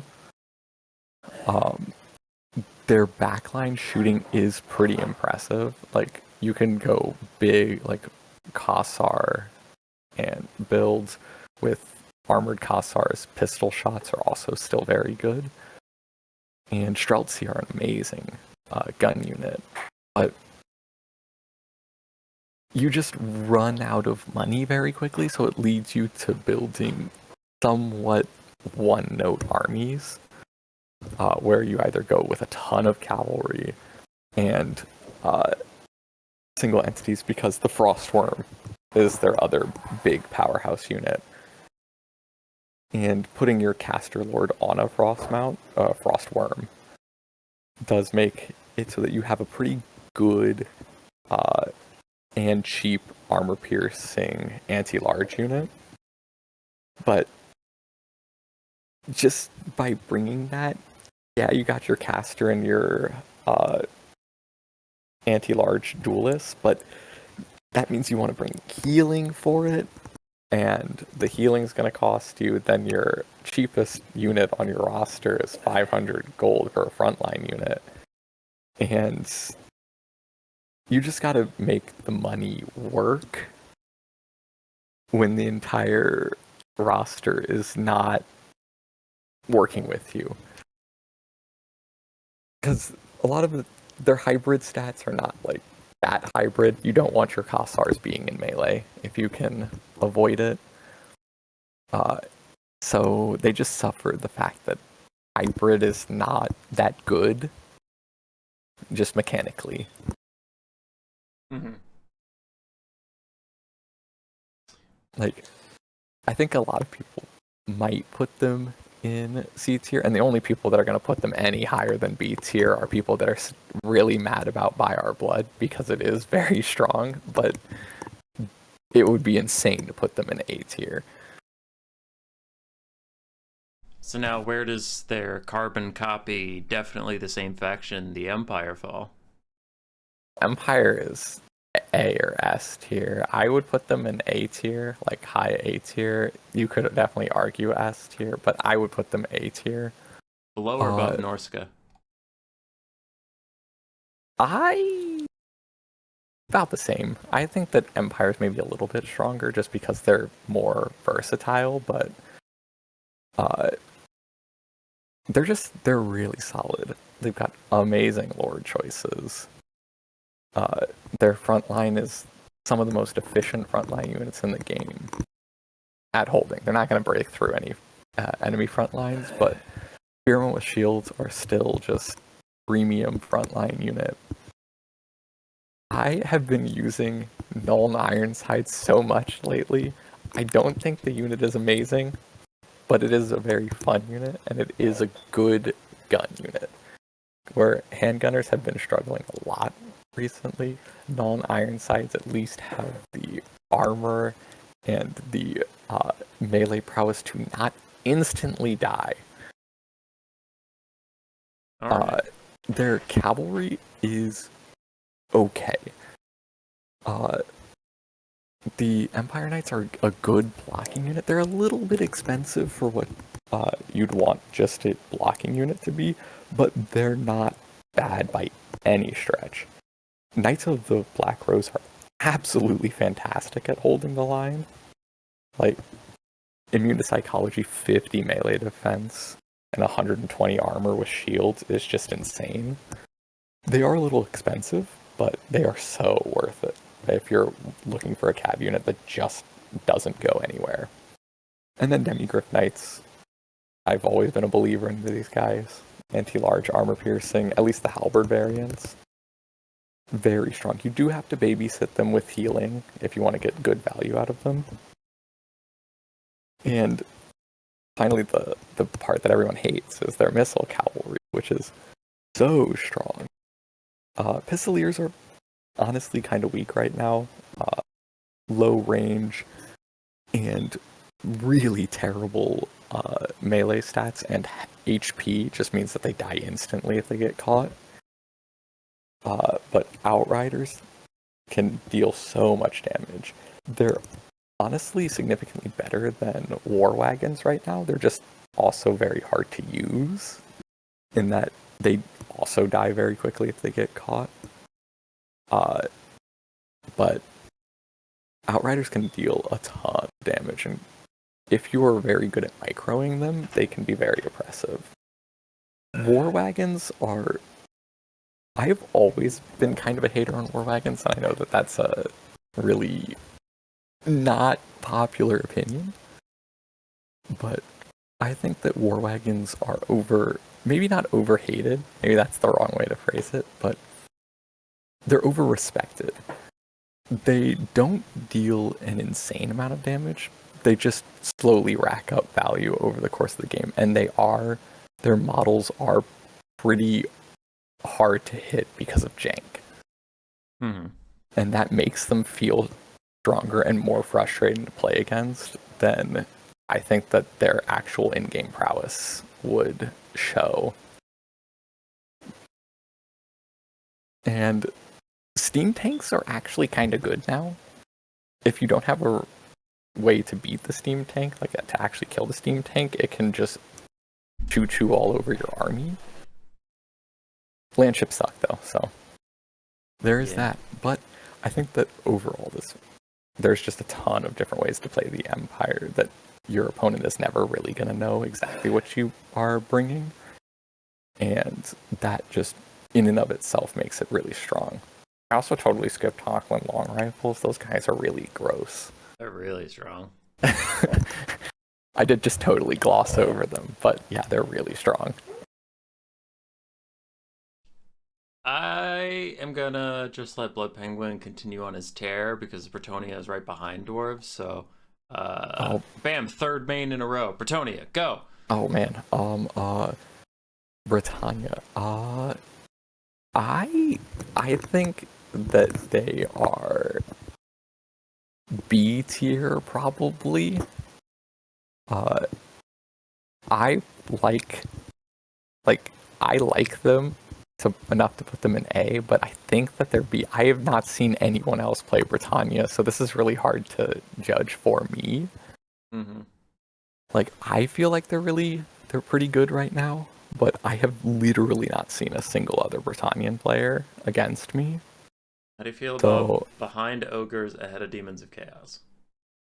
Yeah, I would definitely say that they're better than the demons of chaos. I think that I don't know. Yeah, that's a fine place to put them. I feel a lot more confident on Britannia than B tier, but I'm actually a really terrible judge of this because I've not been playing against any Britannian players. But as for general stuff, Alberich is, like, their lords are just all fantastic, except for, like, poor Rapunzel. Yeah, Rapunzel is pretty bad. Yeah, I mean, the generic lord and Rapunzel they're really bad. Rapunzel is cool, but she's not good. Alberich, the Braid of Bordalo is maybe the best buff in the entire game. It is a fantastic ability. And he's extraordinarily cheap for what you get out of him. So Alberich's fantastic. Lewin is just a tank. Like, he just shrugs off damage and heals himself. The Fey Enchantress is the cheapest way to get an efficient healing lord. The Mists of the Lady is not nearly as good of a Mortis engine as it used to be, but it still exists. It still does deal damage, and it does lower enemy stats around in an area around, which I think is everyone forgets that part. Mm-hmm. But it does lower -5 melee attack, and you do get the Chalice of Potions, which can be very nice. And Prophetesses nobody ever brings this, but they're just really cheap and efficient, like really cheap. And you can throw them on a Pegasus to make this 1,000 golds almost impossible to kill lord, which is great.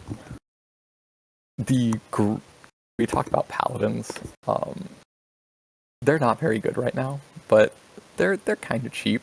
For 650 stripped down, you can get a paladin who's an okay anti-large duelist. But the real guy is the Green Knight. He has been buffed so much that he is now an absolute menace. If they don't have the magic damage to deal with him, he will just kill everyone. Yeah, the Green Knight meta, I remember that was pretty real. Whenever I see a Bretonian player, I'm going to see the Green Knight. Yeah, it is. He is very strong. Like, you have to respect his existence. A lot of Dark Elf players bring a single Doomfire Warlock just for this guy. Yup. Britannian infantry is pretty sad. They're all pretty awful. But the Grell Relique is so good. The the +8 leadership, +5 melee attack, and immune to psychology in an area around it. Like, if you're playing against Britannia, you need to get rid of this thing. It will just sit there innocuously in the background, just buffing everybody. And if you're wondering why you're losing fights that you think you should be winning, it's probably because one of these is sitting somewhere in the blob. Grail Relic. Yeah. Battle Pilgrims are okay. Foot Squires are okay against armored infantry, but they're pretty lackluster for how expensive they are. Pole arms are really good and really underused, in my opinion. The men-at-arms with pole arms, like, their stats aren't that good, but put them with a Grail Relic, these guys will hold forever, and their armor piercing will come into like big effect. Britannian peasant archers they will rout instantly if they get into a bad fight or they get hit by any enemy ranged fire. But they are some of the most efficient archers in the game. For 400 gold, you're getting an 160 ranged archer unit with 90 models. Like, these guys can dish out serious damage. And Knights of the Realm are the best cavalry unit in the game, cost efficiency wise. Anti-large, 100 armor, 65 charge bonus. This unit is just everything that you need. You probably want to bring 2 to 4 of them every single game. With questing knights are okay. Pegasus knights are pretty good at dealing with other flying threats. They're pretty bad if you're not against other flying units, but if flying units are what you're afraid of, Pegasus Knights will just clear the skies. Royal Pegasus Knights are just those guys, but like better in every way. And Grail Knights are still really good. They've been nerfed. They've been changed and nerfed and price increased, but they're still really strong. And Hippo Knights are just... they're really bad in some matchups, and are almost unbeatable in others. Yeah, Hippogriffs are still really strong. They're beatable for sure, but you know, you get a good player cycle charging you effectively and utilizing healing on Hippogriffs, and they'll do a lot of work. Yeah, if you're bringing Hippogriffs though, just like this unit needs its own command group, and you just need to spend all your time watching it, because this unit will die so fast, like so much faster than you think they will in a bad fight, but they can absolutely carry a game. And the last unit that I wanted to mention, shout out, was the Field Trebuchet. It misses all the time. Don't watch it. If you bring this unit, just sit it in the back and let it shoot. Over the course of the game, it will generate so much more value than you think. But if you watch it fire, it will miss every time. Don't look at it. Don't look at it. Just let the peasants work. All right. I Making a hole. I really think dwarves are S tier. They've been hit with a lot of nerfs. Like Thoric got especially nerfed so much that I honestly don't think he's worth taking. I think a basic Rune Lord is better at this point because he doesn't have Rune of Hearth and Home. But I've gotten to play dwarves again now that they're not global banned by everybody, and I've been getting a lot of wins because people forgot that the other dwarven lords exist. And like, Grombrindle's not bad, Ungram's not bad, it's just Thoric existed, so why bother? But like, Grombrindle's flash bomb is close enough to a net. Like, I don't know, man.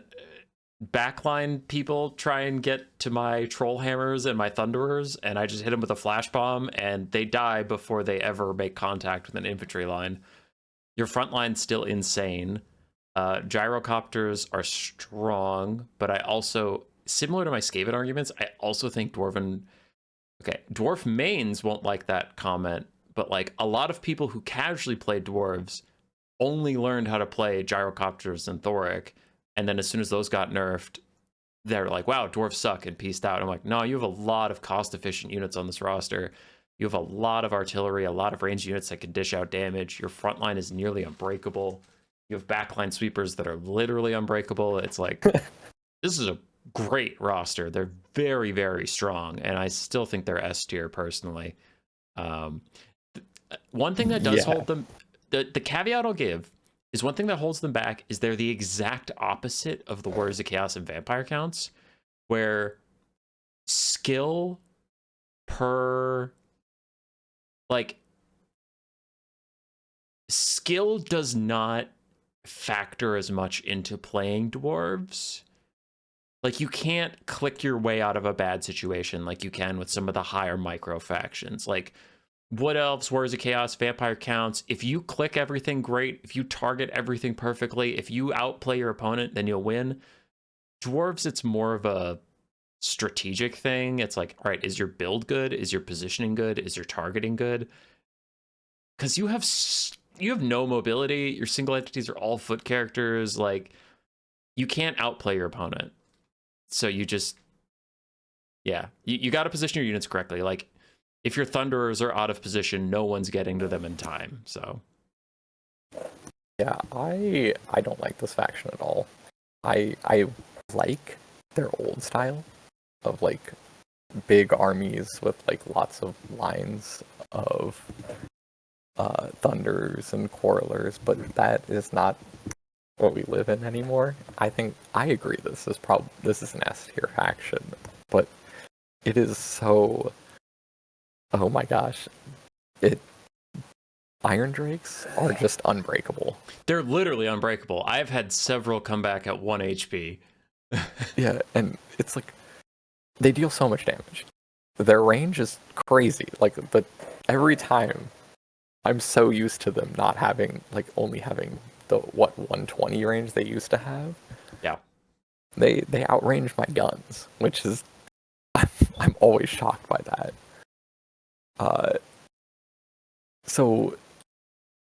And Slayers are crazy strong, especially Giant Slayers. Like, normal Slayers, if you attack them with like heavily armored cavalry, they can't deal that much damage. But Giant Slayers have no like natural counters. Like, you just have to shoot them or throw like mid-tier damage dealing infantry into them. Because their stats are good enough that they will burn through low tier infantry without taking that much damage. And their just crazy high armor piercing and anti-large bonus means that if you throw any single entity or armored large unit into them, like cavalry, they die instantly. It is disgusting how fast these units just kill them. Yeah. So many builds that I see nowadays of dwarves are a front line of like 3 miners with blasting charges, some dwarf warriors, secondary row of like 3 or 4 iron drakes with like a cannon or a catapult or a bolt thrower even, and then behind that like 2 slayers, 2 giant slayers, and then you bring like Grombrindle with flash bomb or just a lord to go really cheap, or even a rune lord if you want like rune of slowness and rune of wrath and ruin. But like, that build is just, if you're a cav faction, you just get smoked. Or if you're a ranged faction like the Empire, like I don't know if Grand Cathay has as many problems with this because they've got the Crowmen, but a lot of times you have just the enemy army is like this massive horde of miners with blasting charges backed up with like slayers and pirate slayers, and then behind them are quarrelers or the stealthed rangers and the grudge rakers. So, and they just press you in one giant horde, and half of the army, literally half the army, is unbreakable. So it doesn't matter if you kill like 90% of them on the approach. All of your guys are going to get caught by unbreakable units, and your gunmen are just all going to die. I've really been enjoying dwarves because they're getting back to the style I love. I hate gyrocopters and I hate blobs, but like gunline dwarves or wide dwarves is my cup of tea, and we're getting there because they have so many cost-effective units. You just need to get as many cost-effective units on the field as possible and outstat your opponent to death. And it's not always the shiniest gameplay. It's not always the flashiest gameplay, but I love my heavily armored stunties. I just didn't like gyrocopters. I thought that was unfun. Like late game air cheese, chasing down units slowly to win. Nah, give me a bunch of axes and Gromril armor and just send me to slaughter. I'm a fan. Yeah, I used to like that playstyle, but now that I'm playing against more of like these just 20 stacks of dwarves marching at me when I was expecting a box build, and I have like 6 Hockland long rifles or something, I'm just like, oh my god. I don't have enough ammunition to stop all these dwarves. Nobody does. I'm here for it. All right, Chaos Dwarves. I was just resizing their thing. I actually don't think they're C. Oh yeah. No. I think you had them in the right place. Oh, really? All right. Well.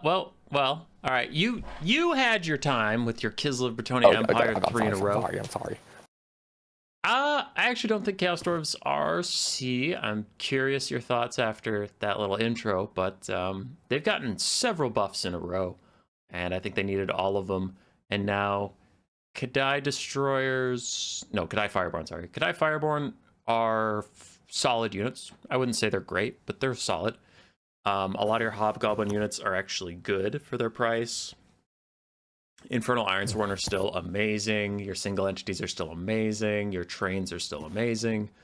And then a lot of your gun units are good if you put them in the right situation. They're not generically good. Like I think Blunderbusses and Infernal Guard Fireglaves, you can't just plug them into any build and it's a good idea. But I think this roster's come a long way. They've been rocking the C or D tier for quite a while. I personally would vote somewhere in the B tier. I would probably put them, but you seem to have some strong opinions. So while I think about that, I'll see if any of your arguments sway me. Oh, I don't really have like strong opinions on this roster. I just think that they're a single entity abuse roster still. Like, you are sitting there hoping that your trains and your Bale Taurus characters can carry the game. And your Bale Taurus character is significantly worse now that the Chalice of Blood only works in a small area around him. Mm-hmm. But, and like, some people bring Astrogolth, but I think his spell kit is so bad. Like, I am not a big believer in the Flame Storm Cascading Fire Cloak. Drazhoath, I really love Drazhoath, and he's a really good combatant, but like, man, is he expensive for... And with the lore of Hashut, which is just not good. He is very expensive, for sure. He's way too expensive. I don't know why Cinder Breath is a 1,400 gold mount. Like, he's a good melee combatant, but come on, guys, that's crazy. And like their mobility is just pretty lackluster. Hobgoblin Wolf Riders are not a good 500 gold unit. Yeah, I stopped taking them entirely. Yeah, they route way too quickly. They deal way too little damage for how quickly they route. Honestly, I would prefer having the Bretonnian mounted Yeomen, and I don't think that those are a particularly good unit. And Bull Centaurs are just very expensive and very, very liable to getting surrounded and killed. If this unit gets surrounded, it dies so much faster than you think it does. And when your other mobile unit, the Hobgoblins, are pretty weak and liable to rout, these guys can get isolated so quickly. So, like, their cavalry is not great. I do think that the Kadai Fireborn buffs have been really good.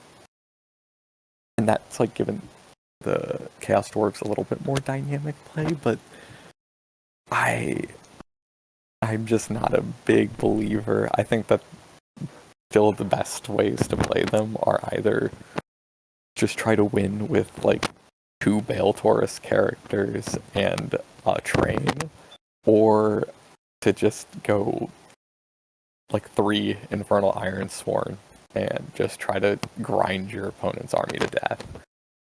Like, those are by far the most reliable ways of winning. You can try being a little bit funky with like a bunch of hobgoblins and like a wider Chaos Dwarf build, bringing some guns or even archer units. But that only works if somebody is expecting your Bale Taurus build and brought just a bunch of single entity killing and doesn't have enough to kill with all your infantry. I think it's just semantics, whether you put them at the top of C or the bottom of B. I think it sucks to see them in C. But like, I could move them up. But the thing is as you were talking, I was thinking about it. I'm like, well, they are worse than Kislev. They are worse than the Demons of Chaos. And those guys are the bottom of B right now. So again, I think it's semantics if you just want to throw a B- on them or a C+. But yeah, I think this is one of the things of the game getting really balanced, in my opinion, is that you could see an army in C and be like, yeah, but I'd still take it and I'd still get wins on it. I think they're very close to being perfectly balanced. I think like a couple more buffs for certain hobgoblin units. It's weird to say a DLC for a DLC faction, but it's like their monstrous units are really lacking for what the faction is. Like, you would think the Chaos Dwarves would have like slave trolls or like, you know, Kadai skirmishers, and they're like an infantry sized weird flaming demon. Like, they literally only have the Kadai Fireborn and the Bull Centaurs for monstrous things. And that's not even monstrous infantry, that's just monstrous. And it's like, I think if you could pair Chaos Dwarves with like a troll, they could get up to B, but the fact that they can't bust through your front line without investing in Kadai Fireborn is pretty bad as we're talking about it. It's like, yeah, that's pretty tough. And if you want to make the argument that they're a defensive faction, then they need more ranged options. Yeah, they need more than either. Like, blunderbusses are great, but they're also short range and 900 gold. And fireglaves are fantastic, but they're 1200 gold.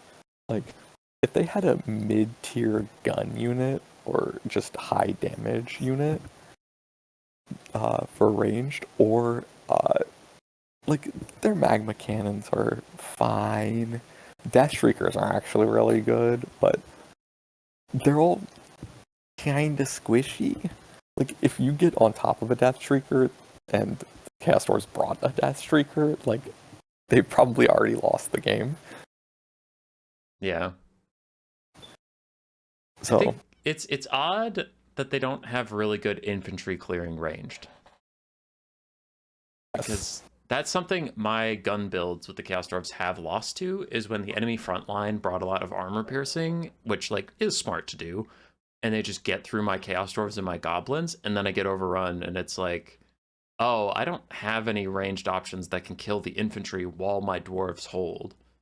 yeah, you need to bring trains for that. And then it's like, but if I'm already bringing trains, then I probably want a guy to heal the trains. And if I'm bringing a dude to heal the trains, why not just go with 2 Bale Taurus characters? For sure. Because that's way easier to, like, there are other ways to play the Chaos Dwarves, but there's not easier ways to play them. Like, you are shooting yourself in the foot to have a more fun game, but a less competitive one. True. Now I'm going to need you to talk me off the cliff, because Grand Cathay is S tier. In my personal opinion, this is my real opinion, I'm not memeing. In my personal opinion, they are the strongest faction in the game. They are stronger than Tube Kings and Dwarves, in my opinion.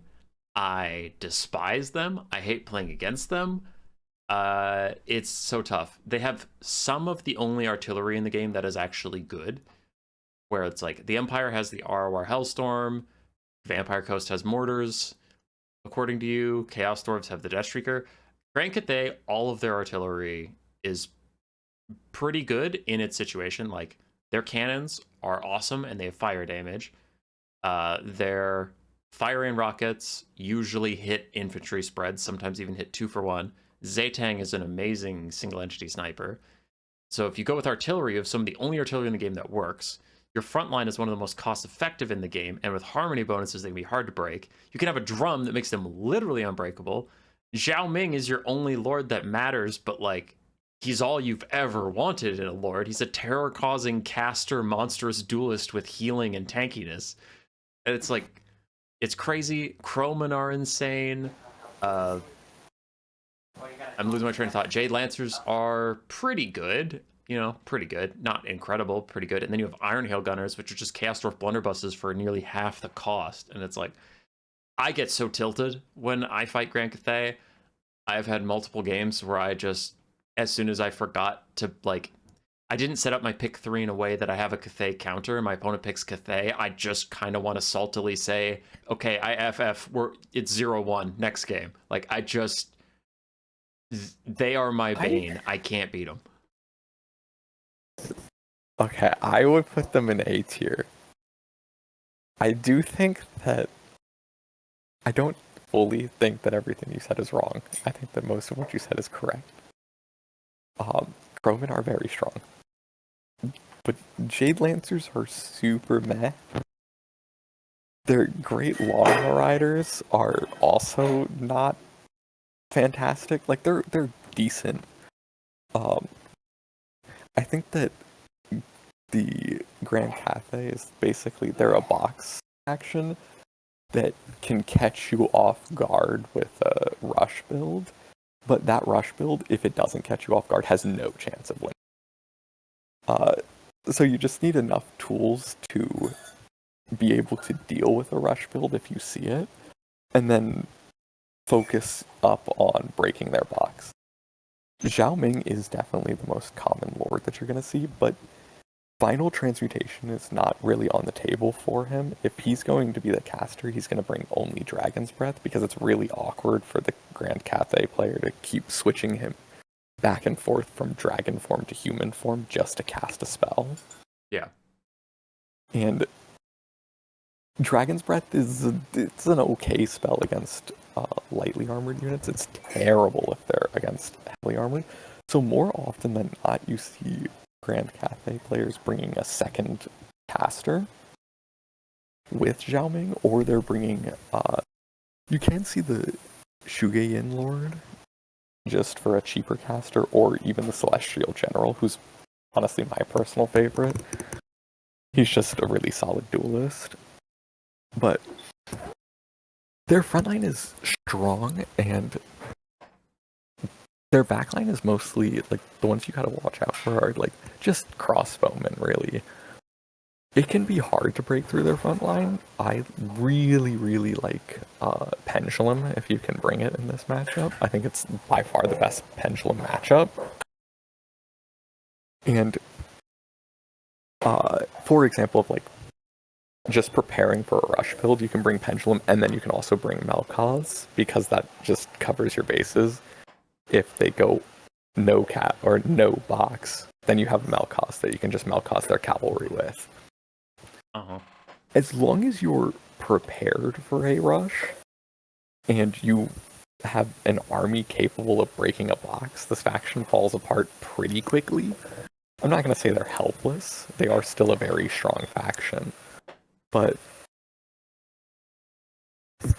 I would not put them in S tier.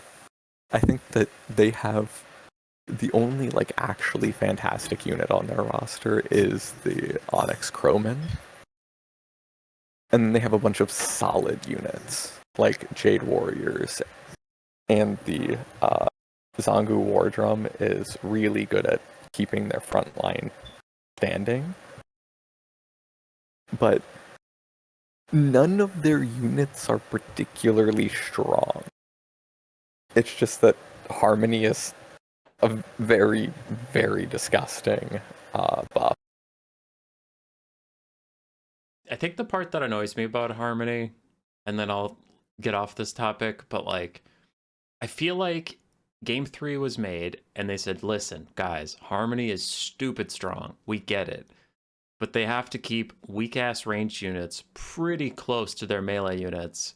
So it makes their army compositions really hard to work out to get Harmony on the front line, and it's just awkward.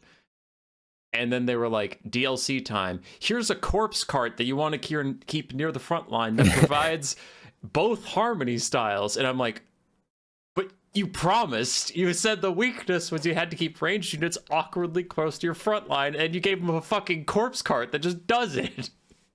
What was the point? Yeah, I will say about the war drum, it is very like it's silly that the two abilities that you have is like expert charge defense and 24 armor, or just like +8 melee attack, immune to psychology. It's like, which one am I gonna choose? Do I want 24 armor against people who are almost certainly gonna bring armor piercing anyways, or do I want melee attack and immune to psychology? And I even get reload skill on top of that for my ranged units. It's like, obviously you're going to do this other one. I don't even know why it exists, why the Bastion of the Great Cities exists. It reminds me of Launch Mask, which, like, I think this is still true, but not to go too inside Hollywood, but I'm behind the scenes. I know some changes are coming. So I'm like, what's live and what do I know about? So on launch, the mask came with 3 dances, and one was like kind of an enfeebling foe. One was something else, like I guess maybe reduce armor or something a little bit. And the other one was a mortis engine that also decreases your leadership. And I'm like, which of these do I want right now? You know, we had to pay 200 for each of them. Yeah, just take the goddamn mortis engine. Ugh, that was funny. Where it's like, CA, I see what you were doing, but one of these is not as strong as the others. But all right. Yeah, I would not put Grand Cafe in S tier because I think that they are a truly one-note faction that has like that secret power chord that if you're not expecting, they can just whip it out on you and win. But I am such a not believer in the Grand Cafe Rush. Yeah, you said they were either S or A or maybe B. I am personally, I just can't see them being worse than Empire or Norska, so I think that leaves them at high A. Because the thing about the Empire, I'm like, you're really good at using Karl Franz, but watching other Empire players, I think Zhao Ming is better than all of the Lords, unless you're like a specialist like you are. So their Lord is pretty advantaged. Their cavalry is about the same as your cav, like Empire Knights, Jade Lancers, similar. But their ranged options just do so much more damage than your Empire counterparts, and their front line is so much more stalwart. And I'm not trying to say the Empire's a bad faction, but I personally have a really hard time thinking the Empire is better than Grand Cathay. So I think like top of A is the lowest I can go. Does that seem amicable or? I personally think the Empire is a stronger faction just because and the reason, just to slightly defend my boys, your money goes a lot further with the Empire. Like, your Lord is cheaper, your casters are cheaper, your infantry is cheaper, your cavalry is slightly more expensive, but if you start getting into, like, the bringing Longma riders or the Onyx Crowman, your mobility is going to start costing a lot more than the Empire's very quickly. So the Empire just ends up with a significantly larger army than Grand Cathay can field if you're playing against each other, or just if you're playing in each matchup. The Empire can have a significantly larger army than Grand Cathay can ever bring. That's true. But I think of like Skaven and Greenskins and Ogres. I'm thinking of low leadership factions.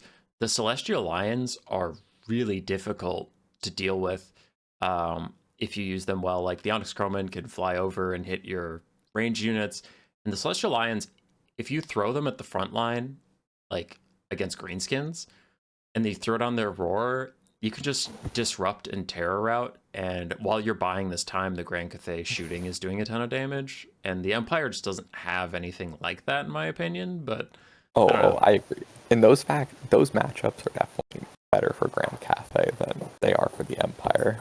But they're different factions. All right, here's what we're gonna And do. I also just like the Empire more, so I'll stack them on top of each other. oh. No, I'm not gonna do that. That'll look great in the thumbnail. I'm not gonna do that. I'll leave it like this, but it's semantics, and this is one YouTube tier list, so it's not the end all be all.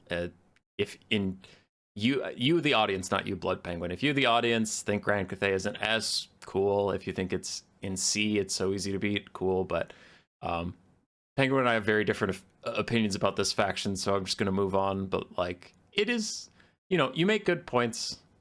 You make good points. Beastman. This one I'm actually very curious. So I'm going to set this up and then I'll throw to you. Since I took a little hiatus, Beastman got Flock of Doom nerfed.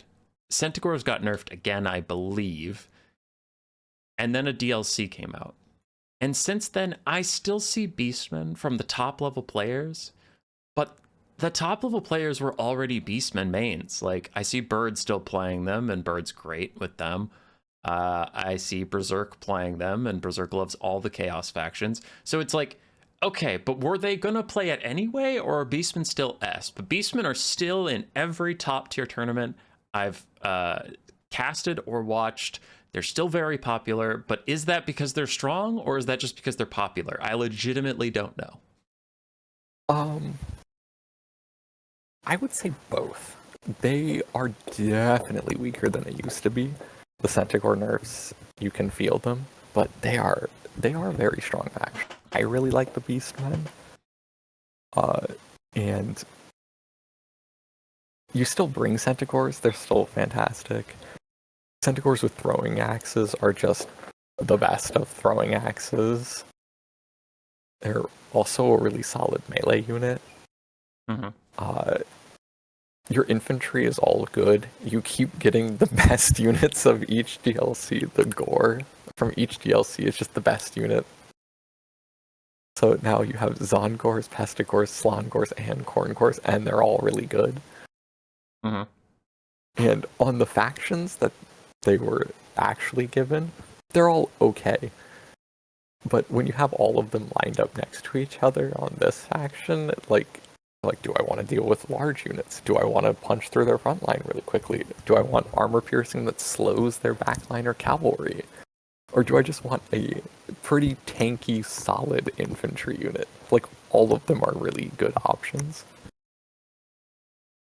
Butchers of Kalkengard are just maybe the best single unit in the entire game. Mm-hmm. They're just always good. So reliable. The healing and terror make them so worth the 1600 gold in almost every matchup. Oh yeah, they're incredible. And the Chimera was an amazing unit. That's right, they got the Chimera. Yeah. Is the ROR banned in it is banned for us, right? I think that passed, yeah, because it's healing on the ground. And I think a hotfix has since nerfed it, but it didn't nerf why we banned it. It changed a little bit, but yeah, I don't know why. Like, Golgi has a heal that can't be used if enemies are in range. That is how this unit, I think, is designed to work. But they haven't done that yet, so the ROR, I mean, it's good that it's banned, because right now you can just pop out of a melee engagement, heal, turn back around, and start fighting again. Yeah, because, correct me if I'm wrong, but you're looking at the game, and like the audience probably isn't, and I'm not.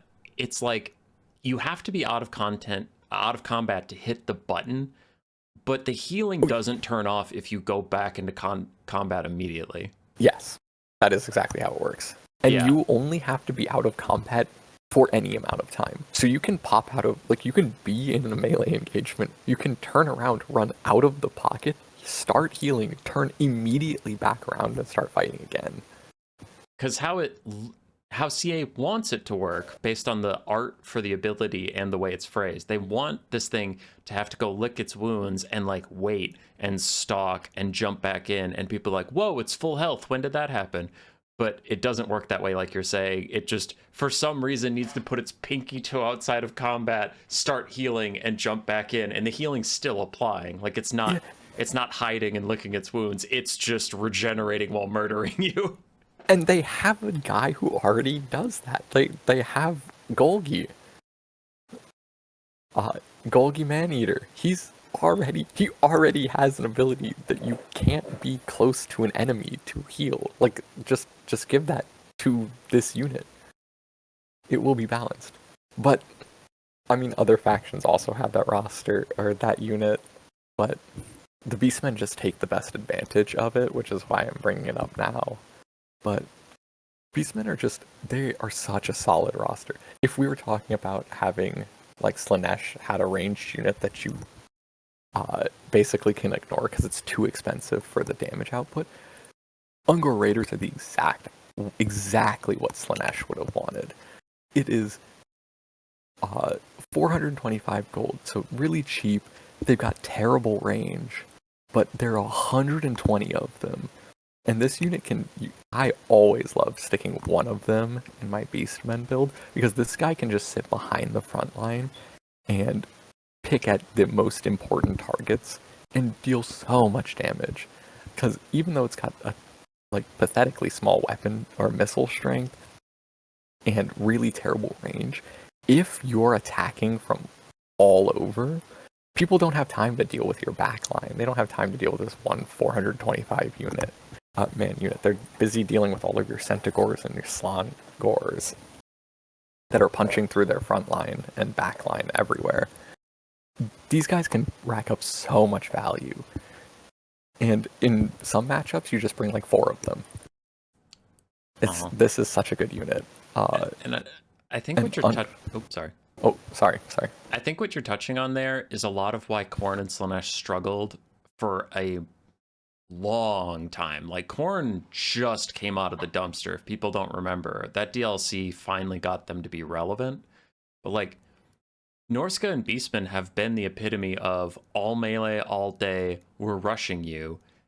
And blobs haven't worked against them because of javelin throwers, because of marauder horsemen, because of centaurs with throwing axes, because of Ungor raiders. Like, having these cheap archers, just like, if you can't get into their backline, these archers can do so much damage. And it's never going to be like Way Watchers instant burst, but just unloading all of their ammunition over 10 minutes.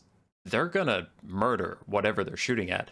And with the mobility of Norska and Beastmen, it's really hard to get back there and stop them, which is like, when people like you and me have a negative reaction to the Slanesh crossbow devotees, and people are like, but they're so good in melee and stuff. It's like, if the player's playing right, they will never use those melee stats. You're paying for nothing. Like, yes, and that's a big problem that I have with.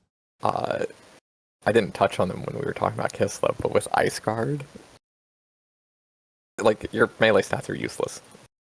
Yeah. Why would anyone go and deal with them? And, like, their melee stats are useless, and they're squishy. So, like, it doesn't matter that they have good melee stats if they're fighting and dying in melee. Like, they wouldn't punch up into an Ungor. If an Ungor got on top of your devotees, I'm okay with my 325 gold spearman stopping your 1,100 gold archer from shooting. They're going to deal significant damage to them anyways. Mm-hmm. But the other thing that the Ungor Raider has going for it, that makes it fantastic, is that 120 models. Almost every other archer has like 90 models, or even less if you're someone like the High Elves. I think the High Elves have 92. Oh, cool. I think Shadow Warriors have like 60. Uh, yeah, they have 80. Shadow Oh, okay. Warriors have 6. Shadow Walkers have 60. Shadow Warriors have 80. Ah. But the 120 models, like, even you're like, oh, their missile strength is so low, but there are more of them shooting, so they actually end up dealing as much or even more damage than some of these other range units that have higher weapon strength. That is the same thing. I skipped them, but same thing for Free Company Militia. Also have 120 models, which makes them deal more damage than you're expecting for Empire. But the Beastmen are just, they're so solid. They're such a great rush faction. Minotaurs are amazing. Razor Gore Herds, I want to give them a shout out because they are a really good unit, really high mass. So they can trap in either single entities or cavalry units into fights that they don't want to be in. And they are surprisingly fast with 70 speed. This unit is really underutilized, and I really like them, and every time I see them, they do fantastically when I'm playing against them. There was a meta in late Warhammer 2 where like high elves would try and take 2 lion chariots and then a L'Ariel, and they would like chariot blob to a win. Razor Gores were really funny because they weren't utilized much, but when those chariots ran into Razor Gores, their mass like literally netted them because chariots can't back up. They had to like turn to turn around and then leave, and they like couldn't. They could Oh not yeah, move. So it's like the 600 gold Razor Gore just jumps on this high elf chariot, and it's stuck. It cannot move until you kill them all, and it's like it was really funny to watch. It was jank. It was super yeah. jank, but It. I mean, the models do kind of look jank, and they do kind of interact jankly, but in this case, the jank works for you because this unit is so good, especially since the Centaurs have their price increased. I definitely feel that this unit is being slept on because, I mean, the Centaur, you built one Centaur and one Razor Gore, that's the same price as the old school 2 Centaurs. mm-hmm. But I think this is a great unit. But in general, I think the Beastmen, I would never put them below A tier. I like. I think they're either the best of A or the lowest of S. They're the epitome of rush faction. I do think they're better And than Cathay, so I'll put them at the end of S. and the one last shout out I want to give is Vestigor Herds. This unit, it has been so bad for so long, but finally, it is actually kind of good. They have a really good charge bonus, and they're really bad as like if you're bringing Vestigors, it's gotta be 4 of. Like it's either nothing, it's all or nothing, because you can just completely armor check people if they don't have armor piercing because the rest of your roster is really lightly armored and they're expecting a lot of mobility. If you just go 4 Vestigors, there's a decent chance that your opponent has absolutely nothing to deal with it. And you can just watch like as gloriously as these guys just charge down entire armies. Love it. I I really like them. I left that section to you because, like I said, I don't honestly know if the players that are beating with Beastmen are beating me because Beastmen are strong or because they're literally the best players currently playing land battles and conquest. So I was like, yeah, I can't get a good read in this faction. I mean, it's like it's kind of a hard faction to read because it is so all or nothing. Like games with Beastmen tend to end in like 30 seconds. And then the rest of it is just like cleanup. Either the Beastmen army's getting cleaned up or your army's getting cleaned up, but they are explosive. I like the old school balance of power used to always like super heavily favor the Beastmen Yeah. because Primal Fury is just an absolutely insane faction ability. Just faction-wide Fury is so, like, their stats are so bloated, but they do route very quickly. So you do just want, if you're playing Beastmen, just everything comes in at once. Like, you need to make sure that your army is all attacking together. Yeah. Because their army's going to route really quickly, your army's going to route really quickly, and you just want to make sure that you're getting on backline units as quickly as possible. It's definitely like the reason you see it a lot in high level tournaments is because this is a really high skill expression faction. Like, if you're good on the Beastmen, you're going to look very good. And if you're not good on the Beastmen, you will lose the game very quickly. I have an anecdote, and then we'll wrap up the tier list. But when you said the game will be over in 30 seconds, I just got triggered really hard. So I'm going to flame a bunch of players right now, but know that I do it in good humor. When I'm live casting and not casting replays, like if we're doing a tournament final live, so many times, and I get it, it's high pressure, I get it, you got to get everything right. But the amount of times I have a blocker up and I'm trying to entertain the audience as I watch someone flip between an Ungor Spearman herd or an Ungor herd or an Ungor Spearman herd, and it's like literally a 10-minute build phase, and they had most of their build within the first second, and then they were like optimizing it for 10 minutes, and then the game starts and it's like a 3-minute game. I am just like, I don't think that mattered. I don't think that Spearman or a regular Ungor herd changed anything. Yeah, it's a I'm not gonna Beastman lie, game. I feel called out.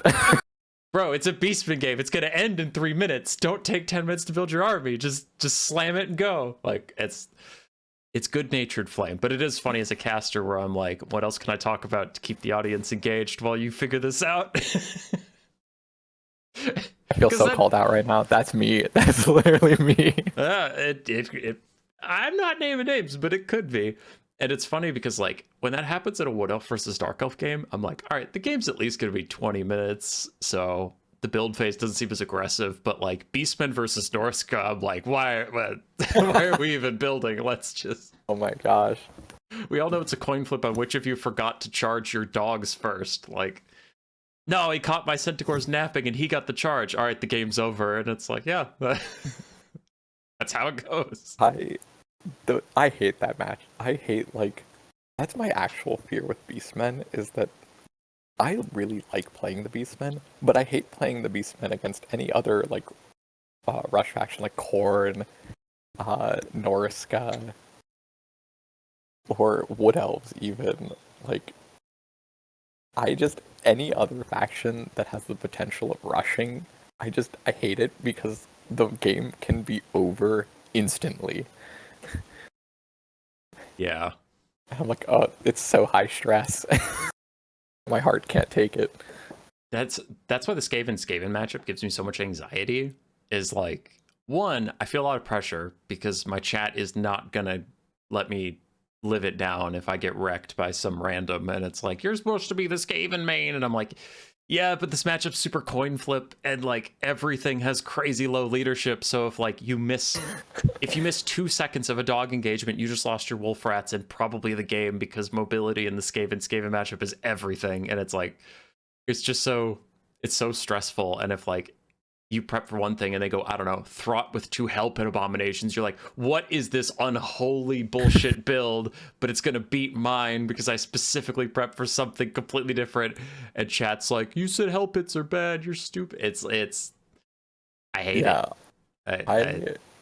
I've never played that mirror. I don't think I'd ever want to play a mirror. I don't really like any mirrors, but that might be one of the worst. Beastmen might be one of the worst too. Yeah. Any hyper aggressive faction, I feel like it's going to be a miserable mirror matchup. Like, give me some high elves or Kislev mirrors. Like, people can do some weird stuff on it, but they might be very different things. Skaven feels like everyone's gonna just slam each other armies into each other and see who wins. This is off topic again, but just on the thing of leadership. Why do my ogres feel like they have worse leadership than Skaven?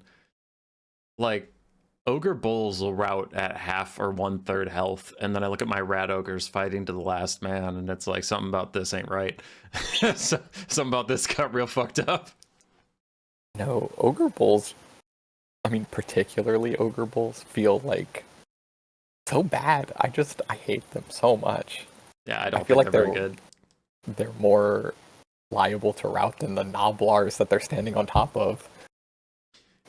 Here's the thing about Flying Taco games.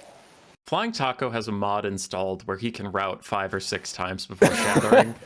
Because the thing is I see his ogres route when mine do, and I'm like, yeah, that makes sense. And then his come back, and then they route again, and I'm like, yeah, so far this still makes sense. And then they come back again, and then I swear they come back again and again and again, and I'm like, I thought there was some sort of rule in this game where the third time they shattered it, he just keeps dragging ogres out of the woods from fucking nowhere.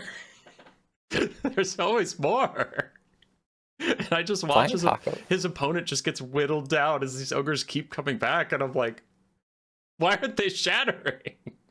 Yeah, he's a guy that every time I see him play the ogres, I'm like, this game looks like it's pretty over. Like, I don't think that he's got any hope. And then the lead belchers walk out of the trees, and you're like, the lead belchers? Wait, those exist? And then you're like, okay, well, don't worry, the light, my light calf's about to get on the lead belchers. Then, like, I don't know, the Sky Striders just wander in. You're like, well, the Sky Striders? Wait, what? I thought that they died at the beginning of the game. Dude, how do they still have, it's like full HP, or it's like 75% HP with 9 models left, and I'm like, what the hell? You and I were talking about with some League of Legends bullshit, but for me, the Mournfang Cavalry is one of those things that, like, I just feel like they're playing a different game than I am. Like, I play a Kali and I can't do anything. They play a Kali, they one-shot my 80 carry and go back to their base, recall, teleport back in, their ult's up again. Like, it just doesn't make sense. My Mournfang Cav, I try and get us around, and it's like maneuvering 4 school buses to try and run over a baby turtle. They just can't get past each other. They can't do anything. And then Flying Taco's Mournfang Cav are like, what's that, sir? Surround the single entity infantry lord and beat the piss out of him? Yes, sir. We'll run all the way across the map and do exactly that. And I'm like, what? How? I can't get them to do anything. These Mournfang Cavs suck. Yeah, I was saying when we were talking about ogres, I'm not a believer in Mournfang Cav. This unit just does nothing. I don't know how people make it work. Everybody tells me that this unit is good. I look at its stats and they look amazing. This unit just does nothing. I don't know why. Yeah, but then I play against Flying Taco for nothing.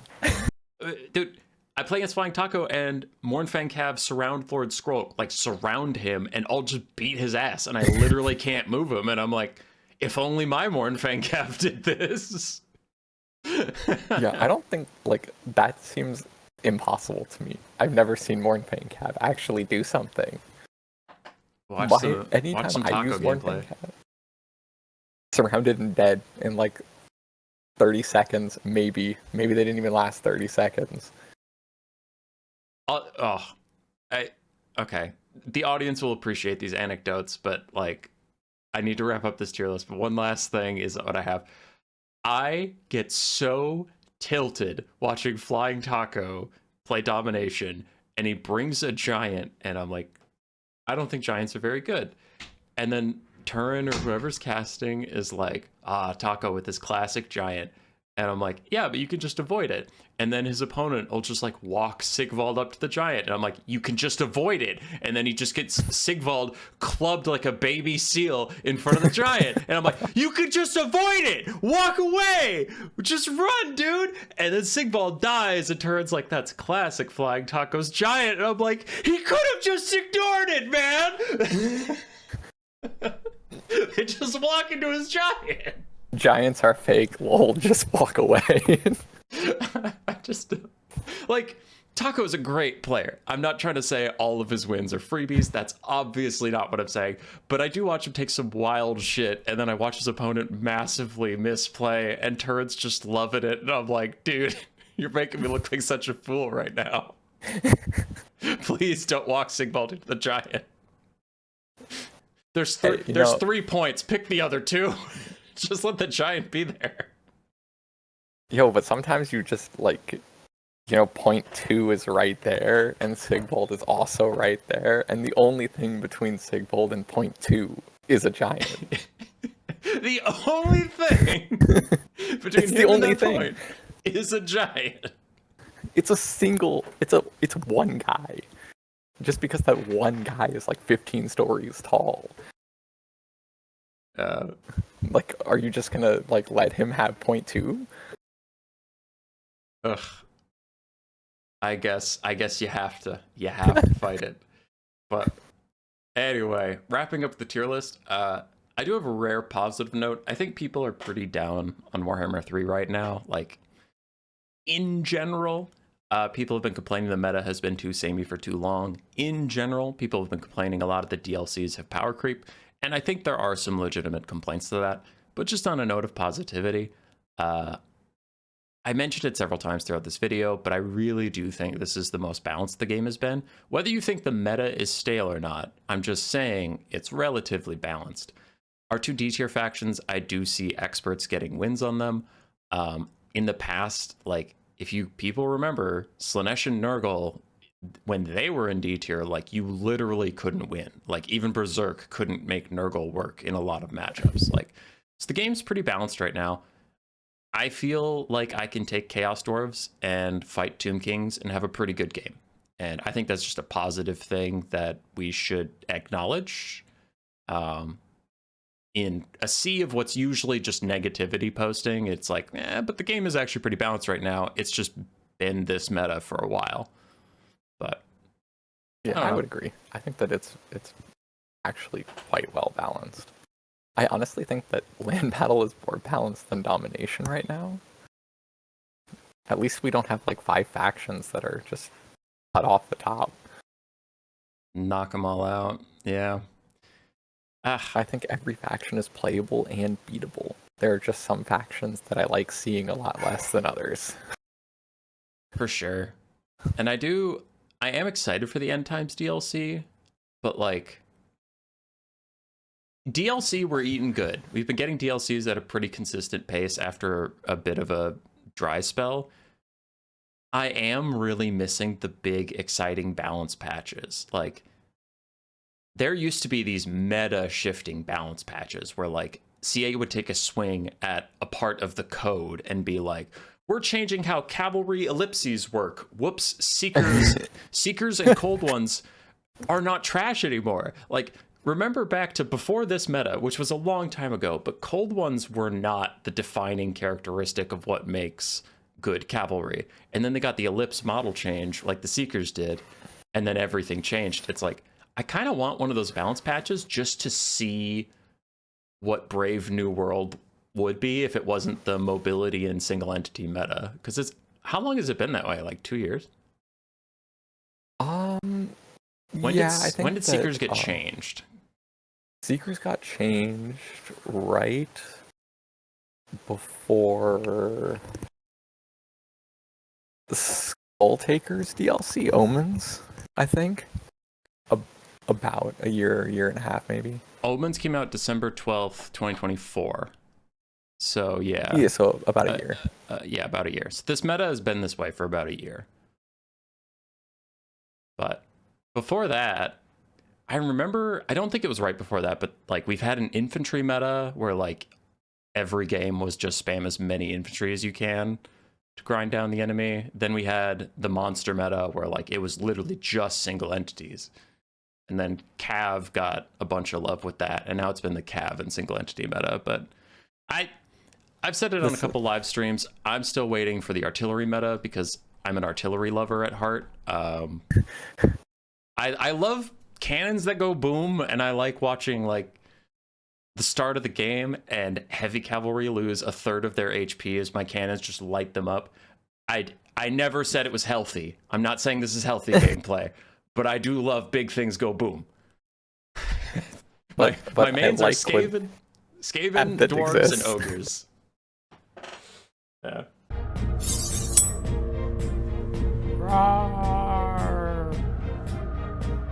Subscribe, yes.